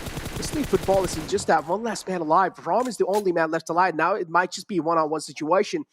If they do go for a fight inside this Mythic, yup, he can try and go for that Spoiled Sport. He can try and go for that Trigger Discipline play. But guess what? From the back, it's Besiktas stealing that kill away, and Rom able to take down the final man Arise. Oh no, it's all gone wrong though for the rest of... You look, Supermassive Blaze, 9 positions, 6 kills. We're only getting 1 placement point. That's 7 in total of Eastern Stars. So he's inside the snake realm. I don't think so lucky. He is pretty much obvious. There's no snaking for him, but Octavian, he's getting these points in hand. So are Mad Bulls now in onto the top 5. There's at least 6 points guaranteed. Make it now into 10, just like that, says Mad Bulls. Best surviving Aton. Now be the 4th to fall. Oh my god, Octavian. Just keeping his trigger discipline, just making sure he's able to buy as much as time as possible. If he gets spotted, that's going to be it for him. He gets spotted, gets taken down, and Besiktas are pretty much withered off the game of this game of Sanhok. But we still have Mad Bulls trying to heal it out, trying their best to make it as long as possible. Still 3 teams alive. It's between Eastern Stars and Mad Bulls now. He's going to be getting that 2nd place. Kapahala is taking a lot of damage, and I feel like he's going to... No, he's got it. Eastern Stars are the 2nd place, and Mad Bulls, they're able to make it on the 3rd place. Still, though, a good performance from the side of Mad Bulls. A massive performance coming through from Mad Bulls. They needed those 10 points. The overtake now. Understanding Supermassive Blaze by 1 point. Oh, look at this. And it's coming down to it. As Eastern Stars are here, and they know Besiktas, they'll clap and they'll dance their way to victory. This is only so many first aid kits. It's going to be a long game that we're still going to have. The Eastern Stars, it won't die too ezy. He just hit his own teammate. Oh, he did. He did. Oh no, come on, Besiktas, come on. Well, at this point, Besiktas do know the final man is going for it. What if they can't try to do that? Needed each other, and the Eastern Stars comes out with a win. No, that's not gonna happen. Let's just stay on the reality. That's not gonna happen. But what? He still has 14 first days left. Oh no, we're gonna be casting for a while here, Necro. Yeah, we're gonna be over here for a while for sure. Yeah, we're gonna be over here for a while. Have a coffee. Oh man, how does he have so many first days left? Even though it's pretty much 8 souls. I don't know. No, they're just trying to spam those nades at this point. They do know it's pretty much done. They have won the game, but still they're just waiting for the man to run out of first aids. But it feels like he's still going to be going for a while. He's not dying. He's not dying. Yeah, he's not today, man. Not today. Not today. He's taking Besiktas with him. I mean, if I'm Besiktas, if I'm one of their teammates, I feel like I would honestly just nade 2 of them in that car, and I would just have the solo. I mean, it doesn't matter to the points of Stars, but I would still upset my own team. I would still create some drama as they're dancing away, continuing over. Oh, they're just scouting. Oh, they are. But I mean, they're not going to scout very far. They're trying. I think they're looking for the final kill. Maybe it's coming towards them, but it's not. He's still inside his home. He's still waiting. Finally, there we go. The zone takes him away. Ah, and we finally have a breath of fresh air as that game is finally finished. Eastern Stars. I thought they would survive for all the way to the end of that first aid kit. I wasn't expecting, quite frankly, he would even die to that zone. But so what did we get to? Like phase 7, phase 8, finally it came up. Oh man, I can't believe this, man. Eastern Stars, they do realize they did need those points, but I feel like more than Eastern Stars, Supermassive Blaze and Mad Bulls needed those. And Mad Bulls, in the end, they were able to play to perfection, did realize if things do go south, we were literally having a conversation. Why is Mad Bulls taking this long to rotate inside the zone? And well, we did find out in the end why was that the case, because they were just looting those compounds, racking up those first aids on that one single man. If things do go south, Mad Bulls will of course go for that heal battle, and that's what they exactly did. It was huge for Mad Bulls, so Agri, as we said, stepping up so well, and because actually we saw that 5th and 4th place fall down so quickly, Mad Bulls were able to actually secure themselves that 3rd position. As we said, we're able to secure actually a lead of a Supermassive Blaze by that 1 point margin on that game overall. As A7, though, I think was a huge game for them to clean up that fight, and I think coming into this mid part of the game, yes, we saw these kills left and right on the rest of the leaderboard, but I think a little bit of a disappointment if we are talking elsewhere to the fact of Knights in Painan, because Knights should have had a better game. Instead, A7 rampaged through them and then created this almost domino effect of players, as you could see now, having to fight their way further in because they skipped out Mad Bulls, and then it was from there. Supermassive Blaze desperately trying to control everyone away, but they couldn't do it, and that was the problem with Supermassive Blaze. They didn't have the control earlier on, so they had no setup to be able to defend when these teams did finally push on in. I feel like you're seeing a lot of hesitancy from this side of Supermassive Blaze, and you clearly did see that. I feel like instead, if they would have been a little bit more aggressive inside the zone, that could have panned out, because they could have been the Guardian Angels of the next zone as well. But Supermassive Blaze, instead, they decided to take their time, and in the end, they just got pushed on by other teams and they got taken out. I feel like in that position, Supermassive Blaze should have definitely been a little bit more aggressive.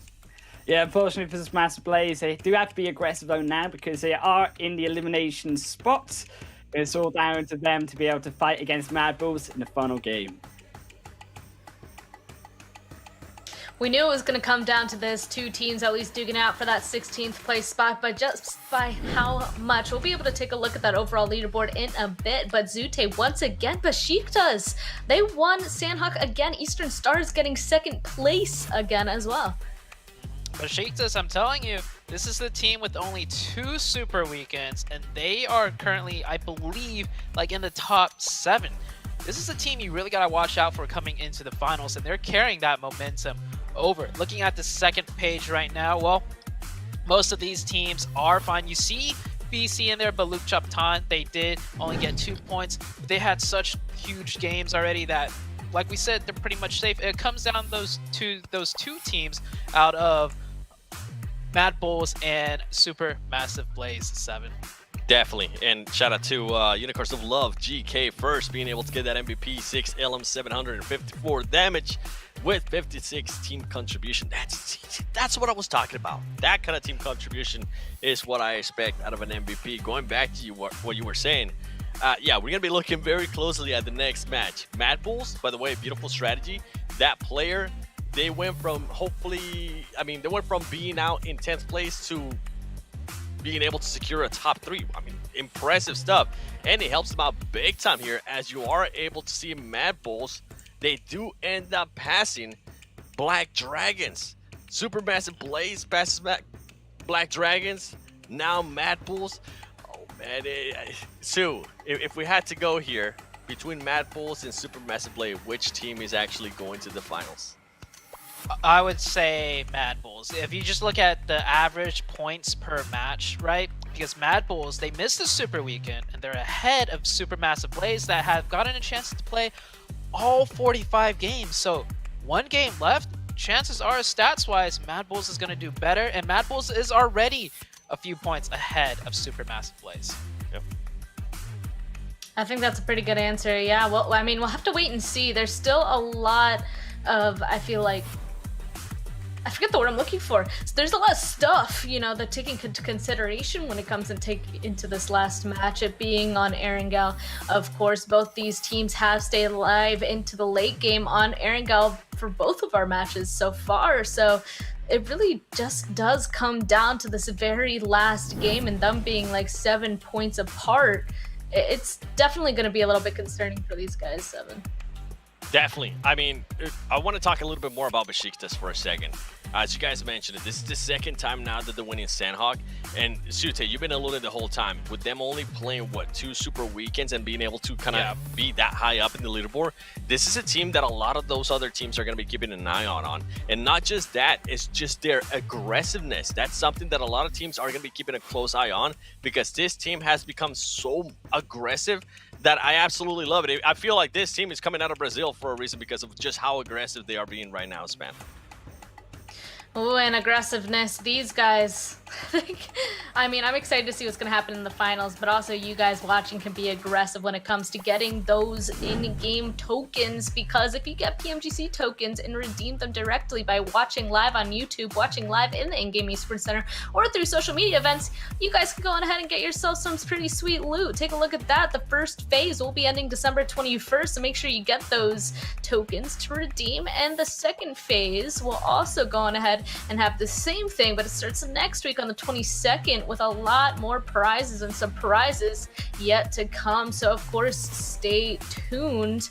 And that kind of, you guys already kind of asked each other this question, but now I'm kind of curious to see what chat has to say about it. We got to go on ahead and talk about who the 16th place team's going to be. Who will claim the 16th and final spot into the finals? Oh, 7 definitely looks like he's gone for Mad Bulls. I mean, Zute said it as well.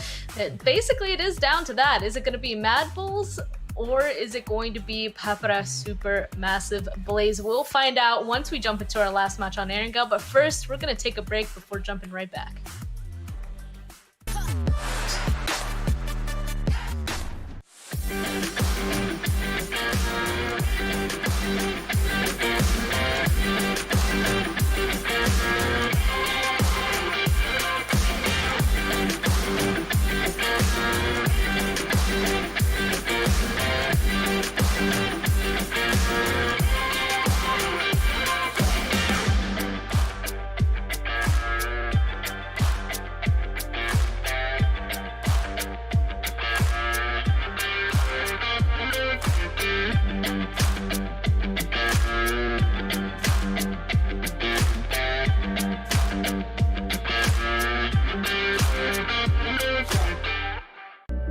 I saw the first light, the first steps. Now I see much more. I capture Earth in all its beauty. I see action. I see drama. And I see it in the finest detail. Moments of inspiration. And the first steps. I am the OnePlus 9. It comes down to this for PMGC West League, the very last day, very last game of our last Super Weekend. The top 16 teams are going to be moving on to West Finals, and we got to figure out who those top 16 teams are. We're going to end off on Erangel, and this is it. This is make it or break it, Zute. From all the wins today so far, there's still a question mark on who's going to be in that 16th spot. Anyone can honestly take this last one. I expect a lot of aggression out of a lot of the teams. You know, this is it. They want to, you know, end their day off. It is the weekend. Everybody's pretty much making it in. Well, the teams that know who's going to make it in, they already know. So maybe they're going to play super aggressive, get those hot drops in. And a little bit of a side note, I love the color scheme out of the winners today. Hopefully, maybe the last match will also get a black and white and red team logo up there. But it just looks so beautiful right now, 7. It definitely does. And I'm with you. You know what? I'm kind of with you. I'm enjoying that Blue Chapter has improved so much here in this final day. I also enjoy that footballers. I kind of called them out a little bit there at the start of the day, saying that they weren't looking like the footballers from last Super Weekend. Well, they decided to shut me up a little bit. Sulky Sunday came out as well, getting that chicken dinner. And Besiktas, I mean, Besiktas, we just keep on talking about it. And the more I look at the stats, dude, the more I just get so impressed by this team. But in this next one, it's going to come down to Mad Bulls and Super Massive Blaze. And I can't wait to see what chat's going to be putting in the comments on the YouTube chat. I really think it's going to be Mad Bulls, by the way. How about you, Span? We didn't actually get to ask you. I just realized. Oh, no. Which one of those This is two? Where I pull a Jason Kaplan and just completely refrain from answering the question. And we talk about what we think's going to happen in this last match. Okay, well, I guess I'll try to answer it a tiny bit. My answer is pretty much, I don't know. I do think both of these teams have had pretty amazing games, and it's just going to come down to this last match. Now, if I had to base it off of stats, I mean, Zute already said it, Mad Bulls just have been pulling the better stats. But honestly, I do think it comes down to this last match, either one of them. I'm going to try to guess for you here, and just because of the conversations that we've been having between these matches.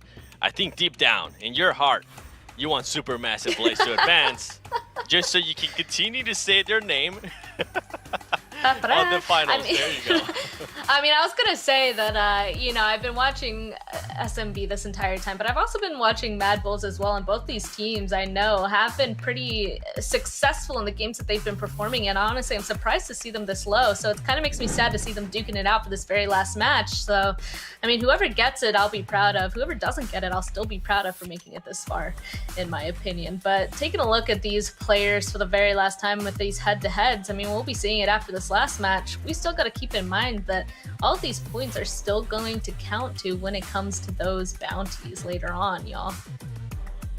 The bounties, that is one thing that the teams at the top are fighting for.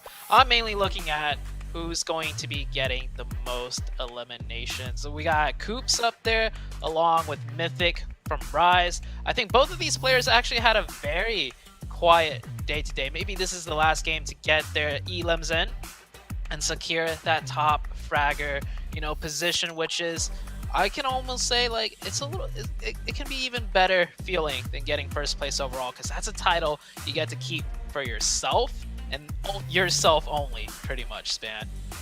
What else is a good feeling is also using a OnePlus 9 or 9 Pro. Gotta swing it right on into that with flagship performance and an immersive 120Hz display and hypertouch technology made specifically for gamers. The OnePlus 9 and 9 Pro are your best shot to climb the leaderboard. I mean, I don't disagree with you, Zute. Getting that first place, I mean, it's just something nice to go ahead and kind of end yourself off on. So let's see who's gonna end off with a chicken dinner for this last match. For me, I actually went on ahead and chose Fenerbahce because they still gotta get a chicken dinner. I mean, I said the same thing for match 1, so I'm going with Fenerbahce for my pick. And Zute, I have a feeling, did you go with the same thing?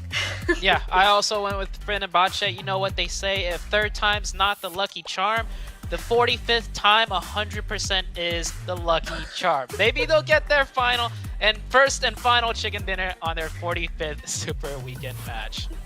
Okay, Seven, how about you? Listen, I'm pulling for Fenerbahce, and that is the reason why I didn't pick them, all right? Today, so far, my picks in Erangel have been a huge, absolute curse.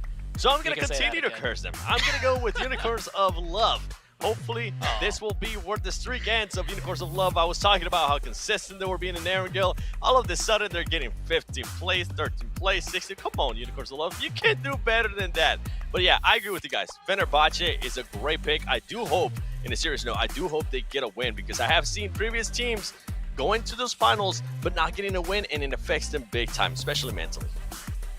I mean, at some point, you really do have to figure out that they're definitely consistent in terms of just getting points right off the bat, but right when it goes to getting the actual win, they just keep falling short. So we'll see if Seven's curse will not work on them this time. And yeah, we're going to be jumping right on into the last match, y'all. This is where it matters. This is where it ends. Last match on Erangel. Let's get it going! Here, Necro, it's the final game of the Super Weekend of the PMGC West League phase before we head into the finals. Then it all comes down to 2 teams, and their names are Mad Bulls and Papara Supermaster Blaze. Man. 2 squads. Let's do or die for them, and I'm looking at who's hot dropping on them, because that's where my eyes are being drawn towards. Jake, this is the moment everyone has been waiting for, to find out the top 16 teams. I mean, most of the teams have already been found out, and now we're just waiting for Supermassive Blaze and Mad Bulls. These 2 teams, only one can make it in the top 16, ladies and gentlemen. And I don't know which one's going to be, because Mad Bulls and Supermassive Blaze, whew. What do you think so, man? What do you think so, Jake? Which one is going to be that team you think is going to be moving in forward? Okay, hear me out, okay? I love Supermassive Blaze with all my heart, but Mad Bulls have been cyberbullied. We've been calling them the Sad Bulls all tournament. And now they have the chance to become the Happy Bulls. They can become the happiest Bulls in the world if they can just find this one good performance in this game. They're dropping down over, of course, towards that southern coastal line. They got opportunities, but right now, opportunity for... Unfortunately, Alucard being taken out towards the hands of Furious Gaming. A second drop from Trigger. He's got a shotgun. I actually know it's going to be a spray. I thought he was hitting bigger. I thought he was packing more, but Right now, he's taking Jake. the auto versus a 2. He's got the god weapon, dude. He's got the god weapon, does. UMP. He does. He got the god He weapon. has He can clutch this out if he wants to, but now it's being pinned. On the other hand, he has to go up against shotguns. One burst on his face. And that is going to be it for this man. And yes, well, there we go. Got him. Big Milo takes down Alucard from Knights. Not really a great start, but still it's the final game, and teams do realize, well, it's kind of like just a mess around games for all these teams that do know they have made it in top 16. So all these teams now, at least what I'm expecting, they're just going to be playing it like it's like nothing, you know? They're just going to be playing it like those normal scrim games. Yeah, I think that realistically, right, we're looking towards the rest of these teams. All of them, to be honest. I'm not good at maths, so I'm not going to count the numbers, but I mean, okay, I'm going to count the numbers. 19 minus 2, that's going to be 17. I'm good at maths, believe in me, Necro. Yep. So the rest of these other 14 teams are in the lobby. Not so good at maths, I've realized. The rest of these other 14 teams in this lobby, and it's not going to care, okay? I mean, Jake, it's look, all down to, look, okay. Listen, I'll tell you a fact about me, okay? I'm really quick when it comes to maths, okay? The answer is wrong, right or wrong, me? I don't really know about that, but I'm really quick with giving answers. Okay.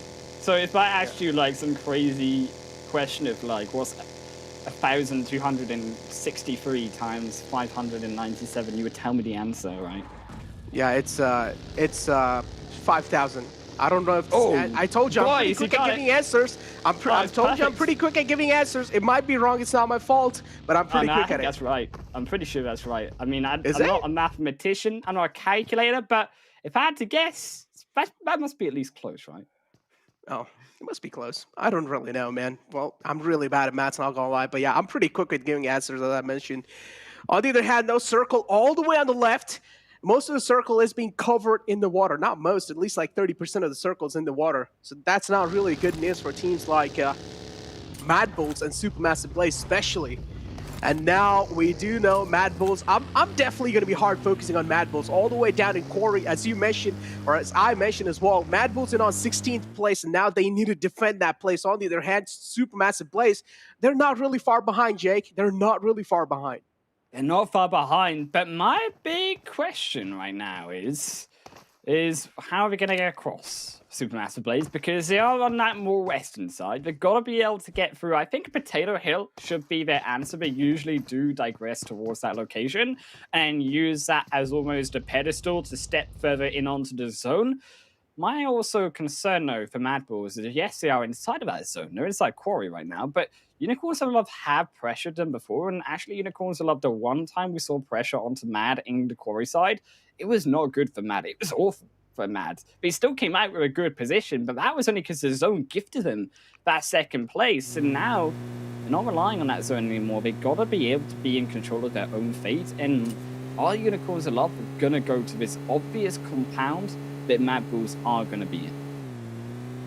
Obvious compounds is what you're talking about, but I'm really scared of Mad Bulls clashing against Unicorns of Love or either H2G. Now, if you take a look at the map, which we have the access to, all the way down south, right below Mad Bulls is Unicorns of Love, and right above Mad Bulls is H2G. Now, they're being surrounded by these two teams, but still, there's a decent amount of distance between them. But still, as the zone closes down, as the zone keeps on shrinking, I'm pretty sure these two teams are going to be locking horns at any time in the game. On the other hand, now Exit just pulling off some shenanigans with the Weekle.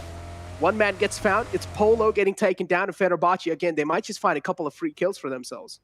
And they're memeing, they know, but they're still looking for the great final fight of this Super Weekend. Polo, though, he won't be there to see it. Bucky, he won't actually kill him just yet. He needs to wait a little bit longer. It's almost an aid back onto kill switch. And here comes Rebellion, stops beside him, parks up, takes the shots. He can't find them though. He's a little bit too slow in kill switch. He'll confirm her away, and this is crucial for Exit. Can Exit come out strong? No, not just yet. It's all down to J7. Kill switch turns on the kill switch there, finds one, but instantly gets traded off now. Fenerbahce again. Down to a three-man squad, same thing goes with Exit. Polo is still knocked out, he's bleeding away, he needs some help. But guess what, this time, he's not gonna get help. Instead, it's Fenerbahce taking their revenge. This is the revenge. Jake and Fenerbahce needed this, and look at this. This is what we're talking about. Just rubbing that salt on the injury. Here we go, shooting the dead bodies as well, making sure they're staying in the ground. They're staying 6 feet under. Oh no! I like to see this though. I love it. I love it. Look at that. Just pulling I off feel some like moves. this is how it's been going for XSET this entire Super Weekend. In that one shot, that summarizes XSET Super Weekend, and it's been awful. Another 16 position twice in a row. They fell 16th in Sanhok. I just wonder, what have XSET learned now coming out of this tournament? Yes, they're out. There's no way they get in now. But what have they learned? What are they going to do coming into next year and the rest of the tournaments in spring to be able to come out better? Because they've still got here in the first place. And they still have or should have learned a lot of strategies, a lot of tips, a lot of ways of team fighting around some of the best that are going to be able to be transferred as these skills in on towards North America next year. And they should be able to then, again, repeat that consistency. In theory, but it still doesn't look good. I think the XSET overall, when they have to come back to possibly a second global stage next year and fight their way through this entire gauntlet once more in 2022, it's going to be a long road of improvement for them. One thing XSET for sure has learned that I can say is that get good. Like literally, that's what XSET has learned over here. And I'm pretty sure, as you mentioned, coming in next year, as you mentioned, that's a lot of days, right? That you have a whole year to try and improve on your skills. Maybe XSET will be, you know, one of those insane teams. Maybe they'll be right next to Alpha 7. You never know. Maybe that's a little bit of cap, but still, they might be. You never know. You know, anything can happen. That's a lot of time. XSET Global Champions 2022. I'm calling it, dude. This is a strat. You win. That's a you big win move. 1 year. That's a big move. And that's then, a big gamble, come back Jake. next year. I'm telling you, if they win next year, I was the Foresight 1000. I'm just telling you right now. Oh, man. Mad Bulls, though, on the other hand, still trying to get right in the center of the circle. Football is right next to them. They will need to make sure they're being as careful as possible with each and every single move they're making. As I mentioned, game's really important for Mad Bulls. They're on the 2-2 split, and I personally don't really like this one because Mad Bulls, they're moving right next to Footballist. And even if one man goes down in this situation, Mad Bulls are going to be crumbling under pressure without a doubt. Do you know what I feel? I feel like we're almost watching a surgeon surgically get across this surgeon. I feel like we're feeling the pressure right now, Necro. I mean, 2-2 split, it's not so bad. They can look to scout out. They can just move backwards. They've got some space for them around Gatka, and it should be comfortable for this next phase. But I still worry for Mad Bulls. I still think that if they just take one little inch, they're going down. I mean, Rise, he's certainly flipping. I like it. Oh, man. I didn't realize there was someone there to punish him. I don't know why he didn't get punished for that. I mean, they were too amazed by his moves. I get it. But Gary, he walks in. I think he's done him with it. I think he might be done in total. That nades. Oh. Won't be That'd enough, be gold, though. Mythic all the way from the back finds him. Mythic all the way from the back finds him, creating an alpha angle, and now next 3 are left with 2 players alive. That's a huge knock, Jake. I mean, Mythic has been a monster, though, on Erangel. Yeah, I mean, he he's the has. highest of everyone, 70 kills so far in amongst the tournament on Erangel alone. And we were talking about who might be the MVP of this league stage. If I had to give it to someone, I would probably be giving it to Mythic because he has been so important for his team. I mean, he's the only one there as well on the top 5 limbs, and I get that, you know, teams maybe only have one fragger, but by boy, is he being fragging. Oh, man, he has definitely been that instrumental player, right, for Rise. He's always been one of those players who has been racking up those kills, who has been finding those initial engagements, and most of the time coming out on top as well. And Rise overall, I have been saying this from the start, and I'll say it again, they are one of the most aggressive teams, and they are not a team that's going to be backing out from any kind of fights. And this is what I really find kind of similar between Rise and A7. It's the same thing as A7 as well, right? If they do come inside a fight, they're never going to back out until they are completely wiped out from the game. And that's what I really like about these teams. Still, Mad Bulls, they have held up in towards Gatka, found themselves the compound, either side of the road, inside the middle of dirt, Gatka Fields. Because they will hold up for now. I think this is going to be a safe position for Mad Bulls. Not really anyone can contest them in this location. It's too difficult, I think, for Mad Bulls. They should be able to defend on cars coming in a full crash. A fool said it, the only way that Mad Bulls could be forced into a fight. Still, though, we look towards, of course, the other Supermassive Blaze, who are beside Mad Bulls. Keep in mind, Tron is just about 100 or so meters away from the other team that needs to make it, and Mad Bulls wrapping around the same location. This is risky because both of them taking more of a central approach, making sure it can keep themselves inside of the game as long as possible. But as we said, also center comes with risks. Controlling that zone now, Supermassive Blaze, they couldn't do that inside of the fourth game. They gave up too much control to A7, to Nice, to S2G, and then they fell down when it came to all of those teams moving up on into them. Now, can they do the same though here in this final game? Can they learn from their mistakes? Can they be adaptive enough in the next game on a similar position, high ground hills with flats around it, to stop these teams coming in? Oh, no, man, that's definitely a good point from your side, right? Center comes with a lot of responsibilities for sure.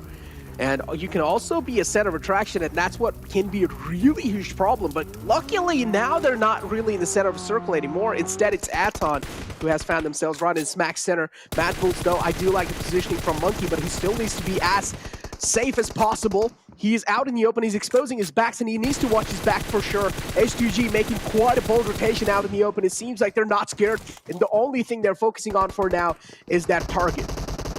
Yeah, they won't find it. Voted EP's not quite good enough to find the execution, but it is good enough here for the Cheaters to find one of the Furious Gaming Unicorns of Love. Not looking so great as Supermassive Blades of all teams. Taking out potentially Lin here, and this could be huge for Lin if he can find a double execution, but I don't think it's going to happen. He wraps around one way to the other, and Crucera looking way healthier. Oh, and here we go, though. Finally, Lin falls down, and now Supermassive Blaze. Game's important, Supermassive Blaze. You can't mess this one up. Oh, one man has been taken down. Second man's knocked out, and this is not good. Supermassive Blaze now only have 2 players to work with. GK first does want to spoil their game. He does wants to spoil it. He wants to confirm the kill. But Supermassive Blaze, they're trying their best. They're trying to create that smoke pass. Is Strong going to be able to make it safety? Yes, he does on a sliver of health. Now Keth is probably going to be going for that res. And GK first is going to be quite comes the cavalry. That, but here comes the cavalry. Here comes the backup. Here comes the charge in, just ramming their vehicle right on the compound. And Supermassive Blaze, they're going to be sweating now. They find the crucial knock-go. Rollkiz is down, and that now means GK first needs to come through. They go for the first. They're going for the kills. This might be too aggressive.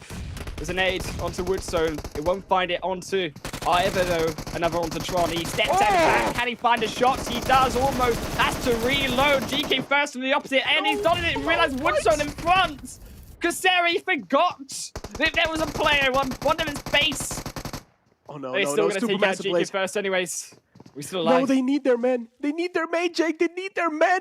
Supermassive Blaze with only 1, or actually 2 players alive. They need each and every single player. They're only left with 3 players alive, and one of them is being knocked. That means only 2 players to work with. GK first, we do know he has pulled off some insane plays in the past. Not just in the past, in the map of Sanhok, if you exactly remember.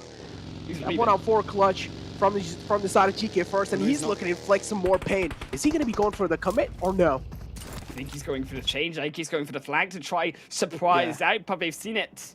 Tron is there already. And keep in mind, GK first, he almost died. He went down to a sliver of HP, but because he didn't confirm that kill, they didn't confirm away Unicorns of Love. Now they've got a problem in their hands. They had to take such an extended fight and focus on this one player, where in reality, look at their position. They are close towards that center, and they're relying on that zone now shifting towards them, because there's going to have to be so much time and resources to take out just this one man.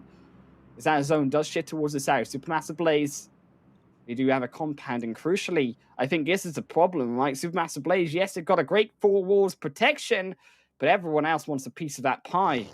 And Unicorns of Love, they need to be eliminated to allow Supermassive Blaze to find that information.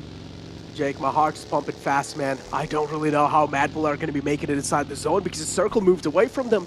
They had the prime positioning like a while ago, and now the circle moving down south. That's going to be putting so much pressure on Mad Bulls. And also, teams making that rotation, they're just going to be applying a little bit more of that. So Mad Bulls now, there's a high chance that they might just crack under pressure. Even if one player goes down, as I mentioned, things not going to be looking good. Coursera, on the other hand, though, again goes down from the side of Supermassive Blaze. Trying to crawl back to safety. GK first is just inflicting pain. All he's doing is just tickling them over and over again. And he's not going to let Supermassive Blaze fully recover from this fight. Instead, he's going to be committing. He does know it's pretty much a donezo game for his team. His team has made it in the top 16, so now he can just try and spoil Supermassive games. Still though, Mad, Rules, Necro, they're making a push of their own, and Monkey, He has got into the compound and found a Nox initially to get them in to their fight, but the revives are coming on in, and Agri too. They need to make a harder push.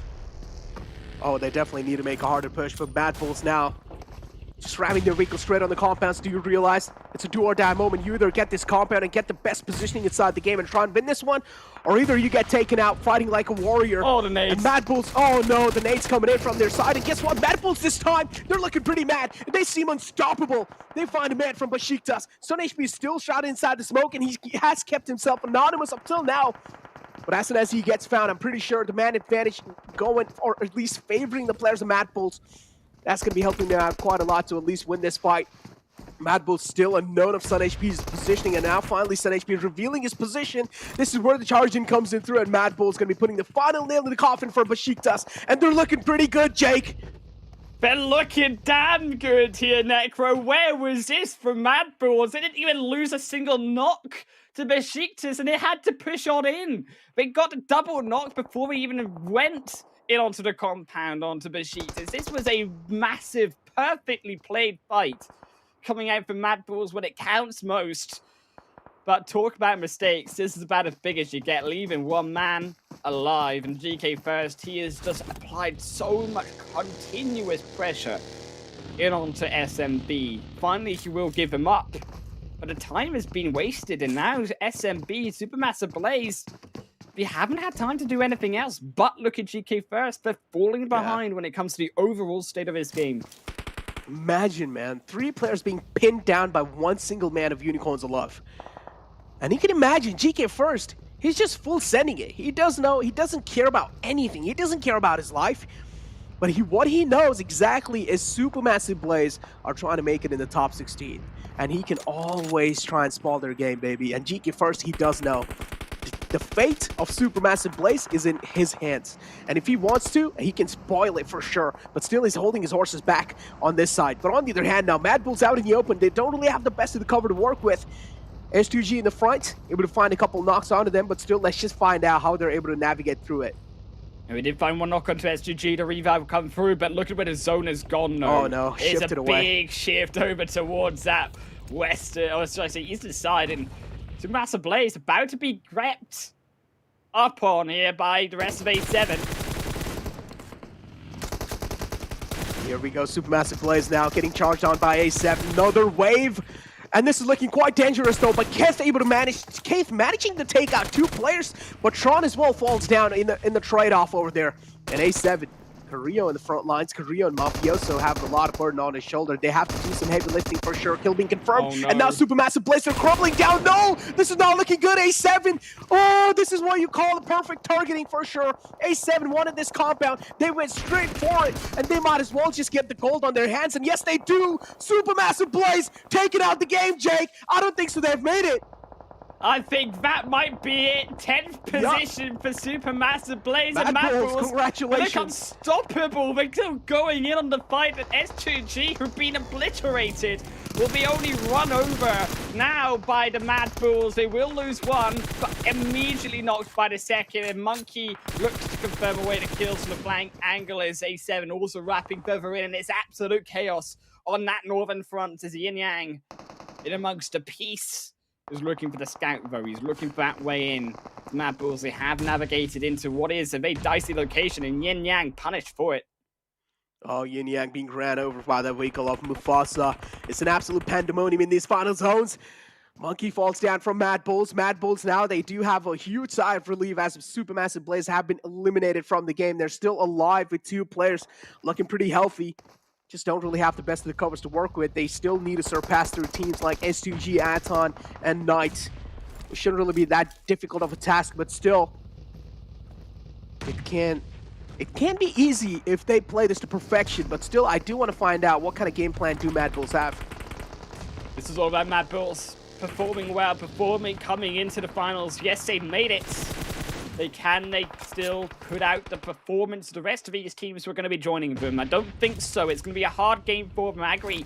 Sliver of HP in the single digits of HP for him. Will manage to secure a spot inside a dip and around a hill. In phase 5, they live to tell another tale. Mad Bulls, they are making the miracle run inside of his zone. And that base 6, where will it go though? Where's it going to shift next? Because now they are in that central zone, but it shifts back down towards the southeast side. And it is Mad Bulls who are going to be contested by the teams up from the north end. Look at this, man. Just sitting inside the vehicle, trying to navigate through, trying to find as much as visual info as possible. Trying to see if anyone's around him or not.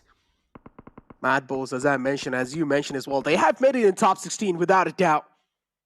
And well, unfortunately, Supermassive Blaze are not going to be making it. I'm pretty sure a lot of people in the chat are going to be so unhappy after that. But yeah, now, Agori and Effect, the final 2 men alive on Mad Bulls, and we definitely do have our eyes locked onto them. Still, Mad Bulls, they play it patient, they play it slow, not a single bullet coming from their magazine. As they know, it is all about playing it patient, playing quiet. Smokes will dissipate for now, giving a position away, and still Rise to move further in, but no one wanting to move right now into this zone because it is, for all intents and purposes, heading in onto the open once more. There is some form of hill there that A7 do control, some form of compound as you can see there. But that's about it. The rest of this zone, it's all flats, it's all open playing field, and that's why no one wants to be the first to move. But finally Rise, moving further forward, edging in behind Mad Bulls. When is the go symbol though? Oh man, Mad Bulls, as you mentioned, Rise right behind them, and you do not really want to go up against a team like Rise. And look at this, Mufasa just drives straight between them. Wasn't really able to run over anyone though, but it seems like it's time for lap number 2, and he's going for the same thing again. Maybe he's going for the same thing, but Mythic being found, that might just hold Rise on a little bit of back foot. Mufasa as well being spotted by Mafioso. It's Mafioso versus Mufasa. Gero trying to help the man out in the front, but still, is he going to be able to successfully do so? That's the question. Mad Bulls is one of those teams that is quite worrying Rise over here. So do want to find out if the final game is going to be taking this. And yes, this is crucial, as you mentioned. And this is where Effect strikes in the nick of time. Mad Bulls, they are stepping up so huge when it comes to this final game. It feels like they're playing to the end of their lives. Well, quite literally they are, to be fair to them. But now that they survive, they're still going at it. It's the adrenaline pumping through the veins of Effect Nagori. As they will take now their 6th kill of the game. And look further towards Mafioso. They did spawn him, but again, trigger discipline is so important. Mafioso will go down anyways to Eastern Stars, but more importantly, Mad Bull's position not given away by taking those shots. And that dip so OP to keeping him alive. Eastern Stars. They lose one, they lose potentially 2. Bowser's going in, and Gillisu steps up. It's surprise. Eastern Stars in behind a duo. Double surprise. And Revo, I don't think he realized that he wanted to take that fight. Oh man, Revo though, still able to make it out alive from that. Was quite close though, and well, Bozzy, no, in the back of GK first. He's just proning out in the open, and what? Spots out Octavian, takes out Bozzy instantly. Oh, GK first is an absolute legend. Today he's performing up to the mark for sure. Effect being taken out by Mufasa. And well, this is what you say, right? Snake it till you make it, and Rise doing the exact same thing. Do realize they don't have the man advantage to work with. Mufasa just being gifted over a kill of Mad Bulls. And now Gory, the only man left alive from that squad. Oh, but it's Aguri again, the star player for Mad Bulls, keeping him alive to the final 4. Will it be a 3rd place finish for them again as A7 Eastern Stars? I think this is a done deal, a fight between these two teams for first, but Mufasa's still there, and it might not even be Eastern Stars even for 3rd though, because look at that extra kills, the extra knocks from A7. As another one falls, they push further back outside of the zone, but no one's there. Only Mufasa is actually inside of that phase 7. They all need to push up. And well, that's what they're exactly doing. You do see Rebel with the vehicle as well, trying to run some kills over. It's a lawn mower that wants to mow the lawn. And A7 now, they do realize they clearly do have the man advantage inside this one. 3 teams alive. A7 having a huge man advantage. Rise and Mad Bulls have those individual men alive. Agori right on the edge line of the zone. Still, he needs to make it in though. He still needs to crawl it in, but he's taking his sweet little time. And look at this, Mafioso. Oh, I'm scared for Mufasa. I'm scared for Mufasa.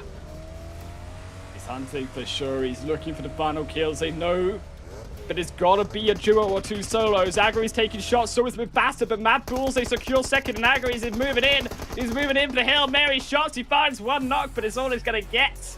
Zayson secure the win, 11-12 kills in total. But now, we gotta talk about it. We gotta talk about it here, Necro.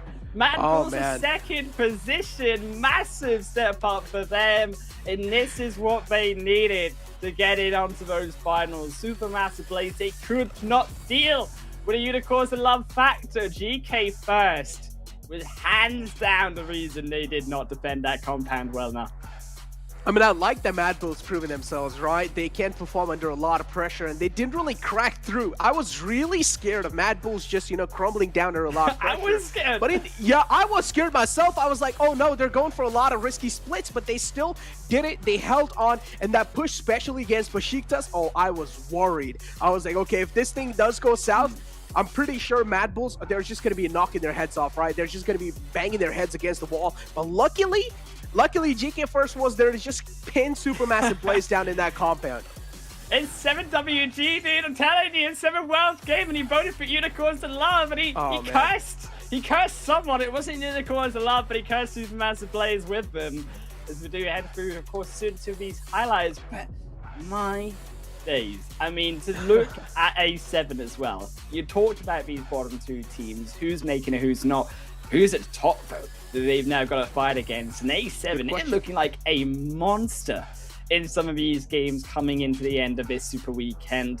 11-12 kill game at the end onto Agri, as we said, a chicken dinner. I think also Rise as well, with Vasa third position, also being that other monstrous team that they've got to go up against. And there's a lot of preparation work, though, for Mad Bulls, these other bottom teams like Houston Stars and so too, to be able to contest against them for the top 6.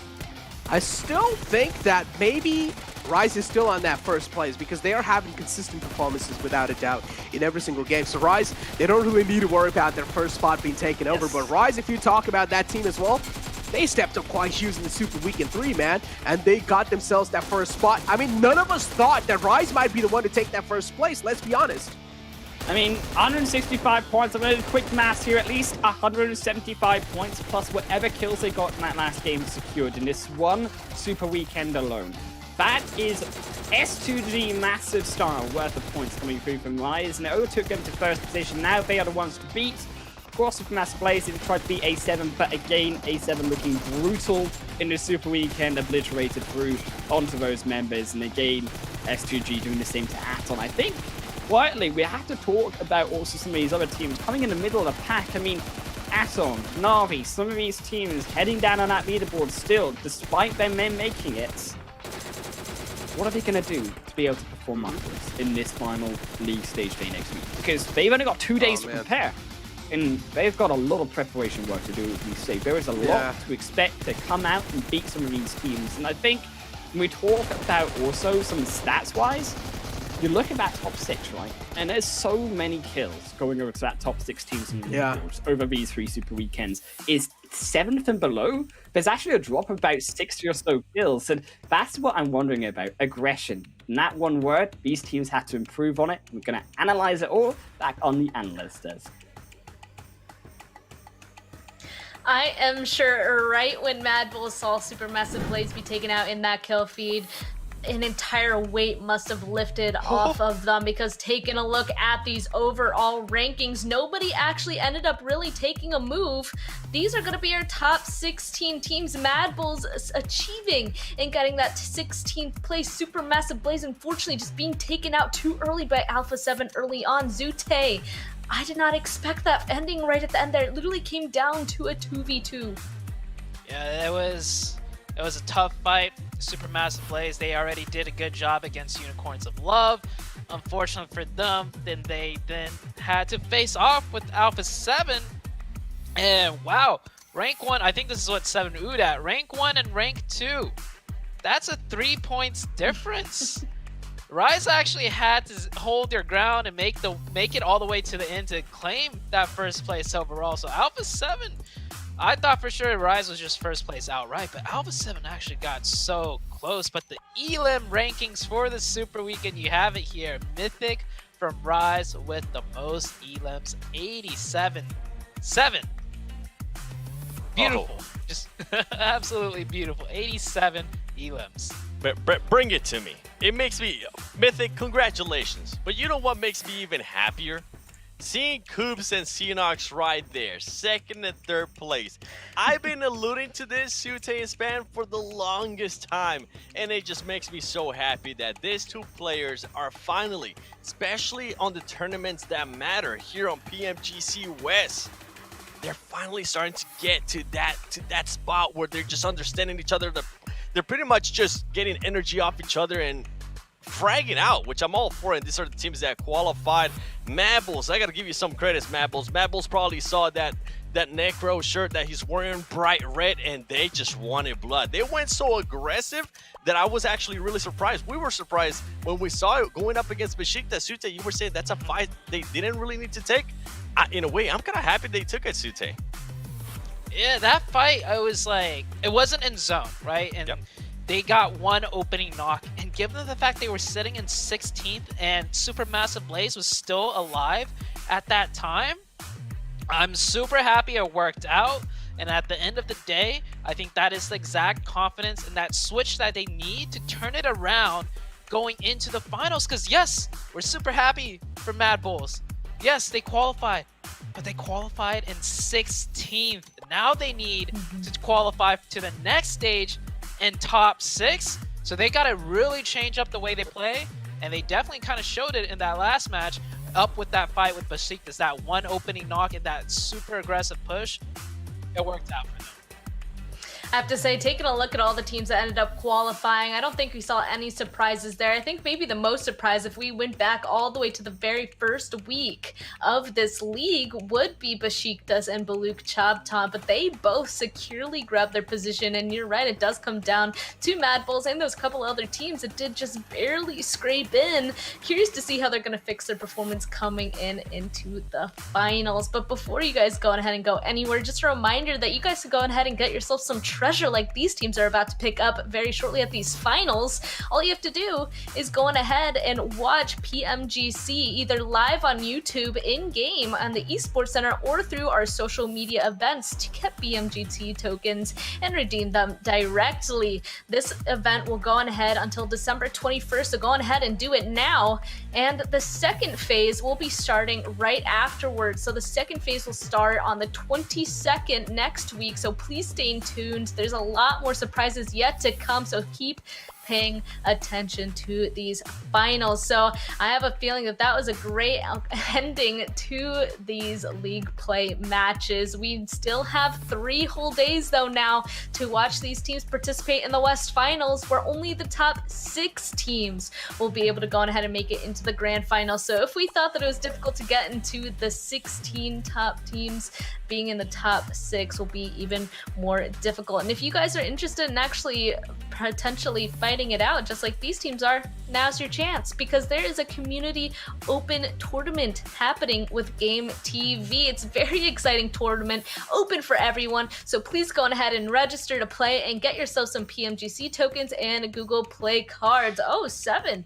Are you and Zute gonna compete in this? Maybe. We're pretty good, right? We're pretty good. Watching all these players play, the hype moments, like, yeah, it does get the competitive side of me, you know, just I want to jump back in, but we'll see, 7, maybe we can make a team. Listen, Span, I was gonna say $365,000 I think it is for first place in this finals coming up. Sounds really good. And then if you go to PMGC and win it, that's gonna be 1.5 million. So I mean, that it makes me think about it, even though I do have potato aim. Potato aim, oh no. Well, these teams cannot go on ahead and afford that. Any last comments though before we go on ahead and break this off, Zute and 7? All right, 100%. You guys are gonna want to tune in every single day, match by match, because if you thought today was exciting, we're gonna get that for 3 days in a row, and every single game is gonna be crucial no matter what happens for all of these teams. So next week, I'm super excited. I'm pumped. 7. I'm so glad he said that. Every single game will matter. You're going to see teams playing maybe a little bit different. Some teams maybe playing a little bit more cautious. I am going to be looking forward to S2G hopefully showcasing that Super Weekend 1 performance that we saw that we really haven't been able to see. And I'm also going to be looking at Fenerbahce. Fenerbahce didn't get the chicken dinner, but I'm pretty sure they're happy that this Super Weekend is over. Going into the finals, especially in Erangel, they're not going to have to worry about exits, so hopefully they'll be able to take advantage of that. And to all the other teams that didn't make it to the finals, congratulations. You made it this far, and that's really, really impressive. Thank you guys so much. So this time the points will be wiped completely. The last 3 days of these West Finals, these teams are once again going to be able to fight it out to try and get into that top 6. They already said it. It's not something you guys want to miss. So Mustache Dave, Hot Jukes, Highland Wolf, Necro from Zute, Glitter, 7, and I, we will see you guys in those finals. It doesn't end here. And have a nice rest of you guys. See you guys shortly.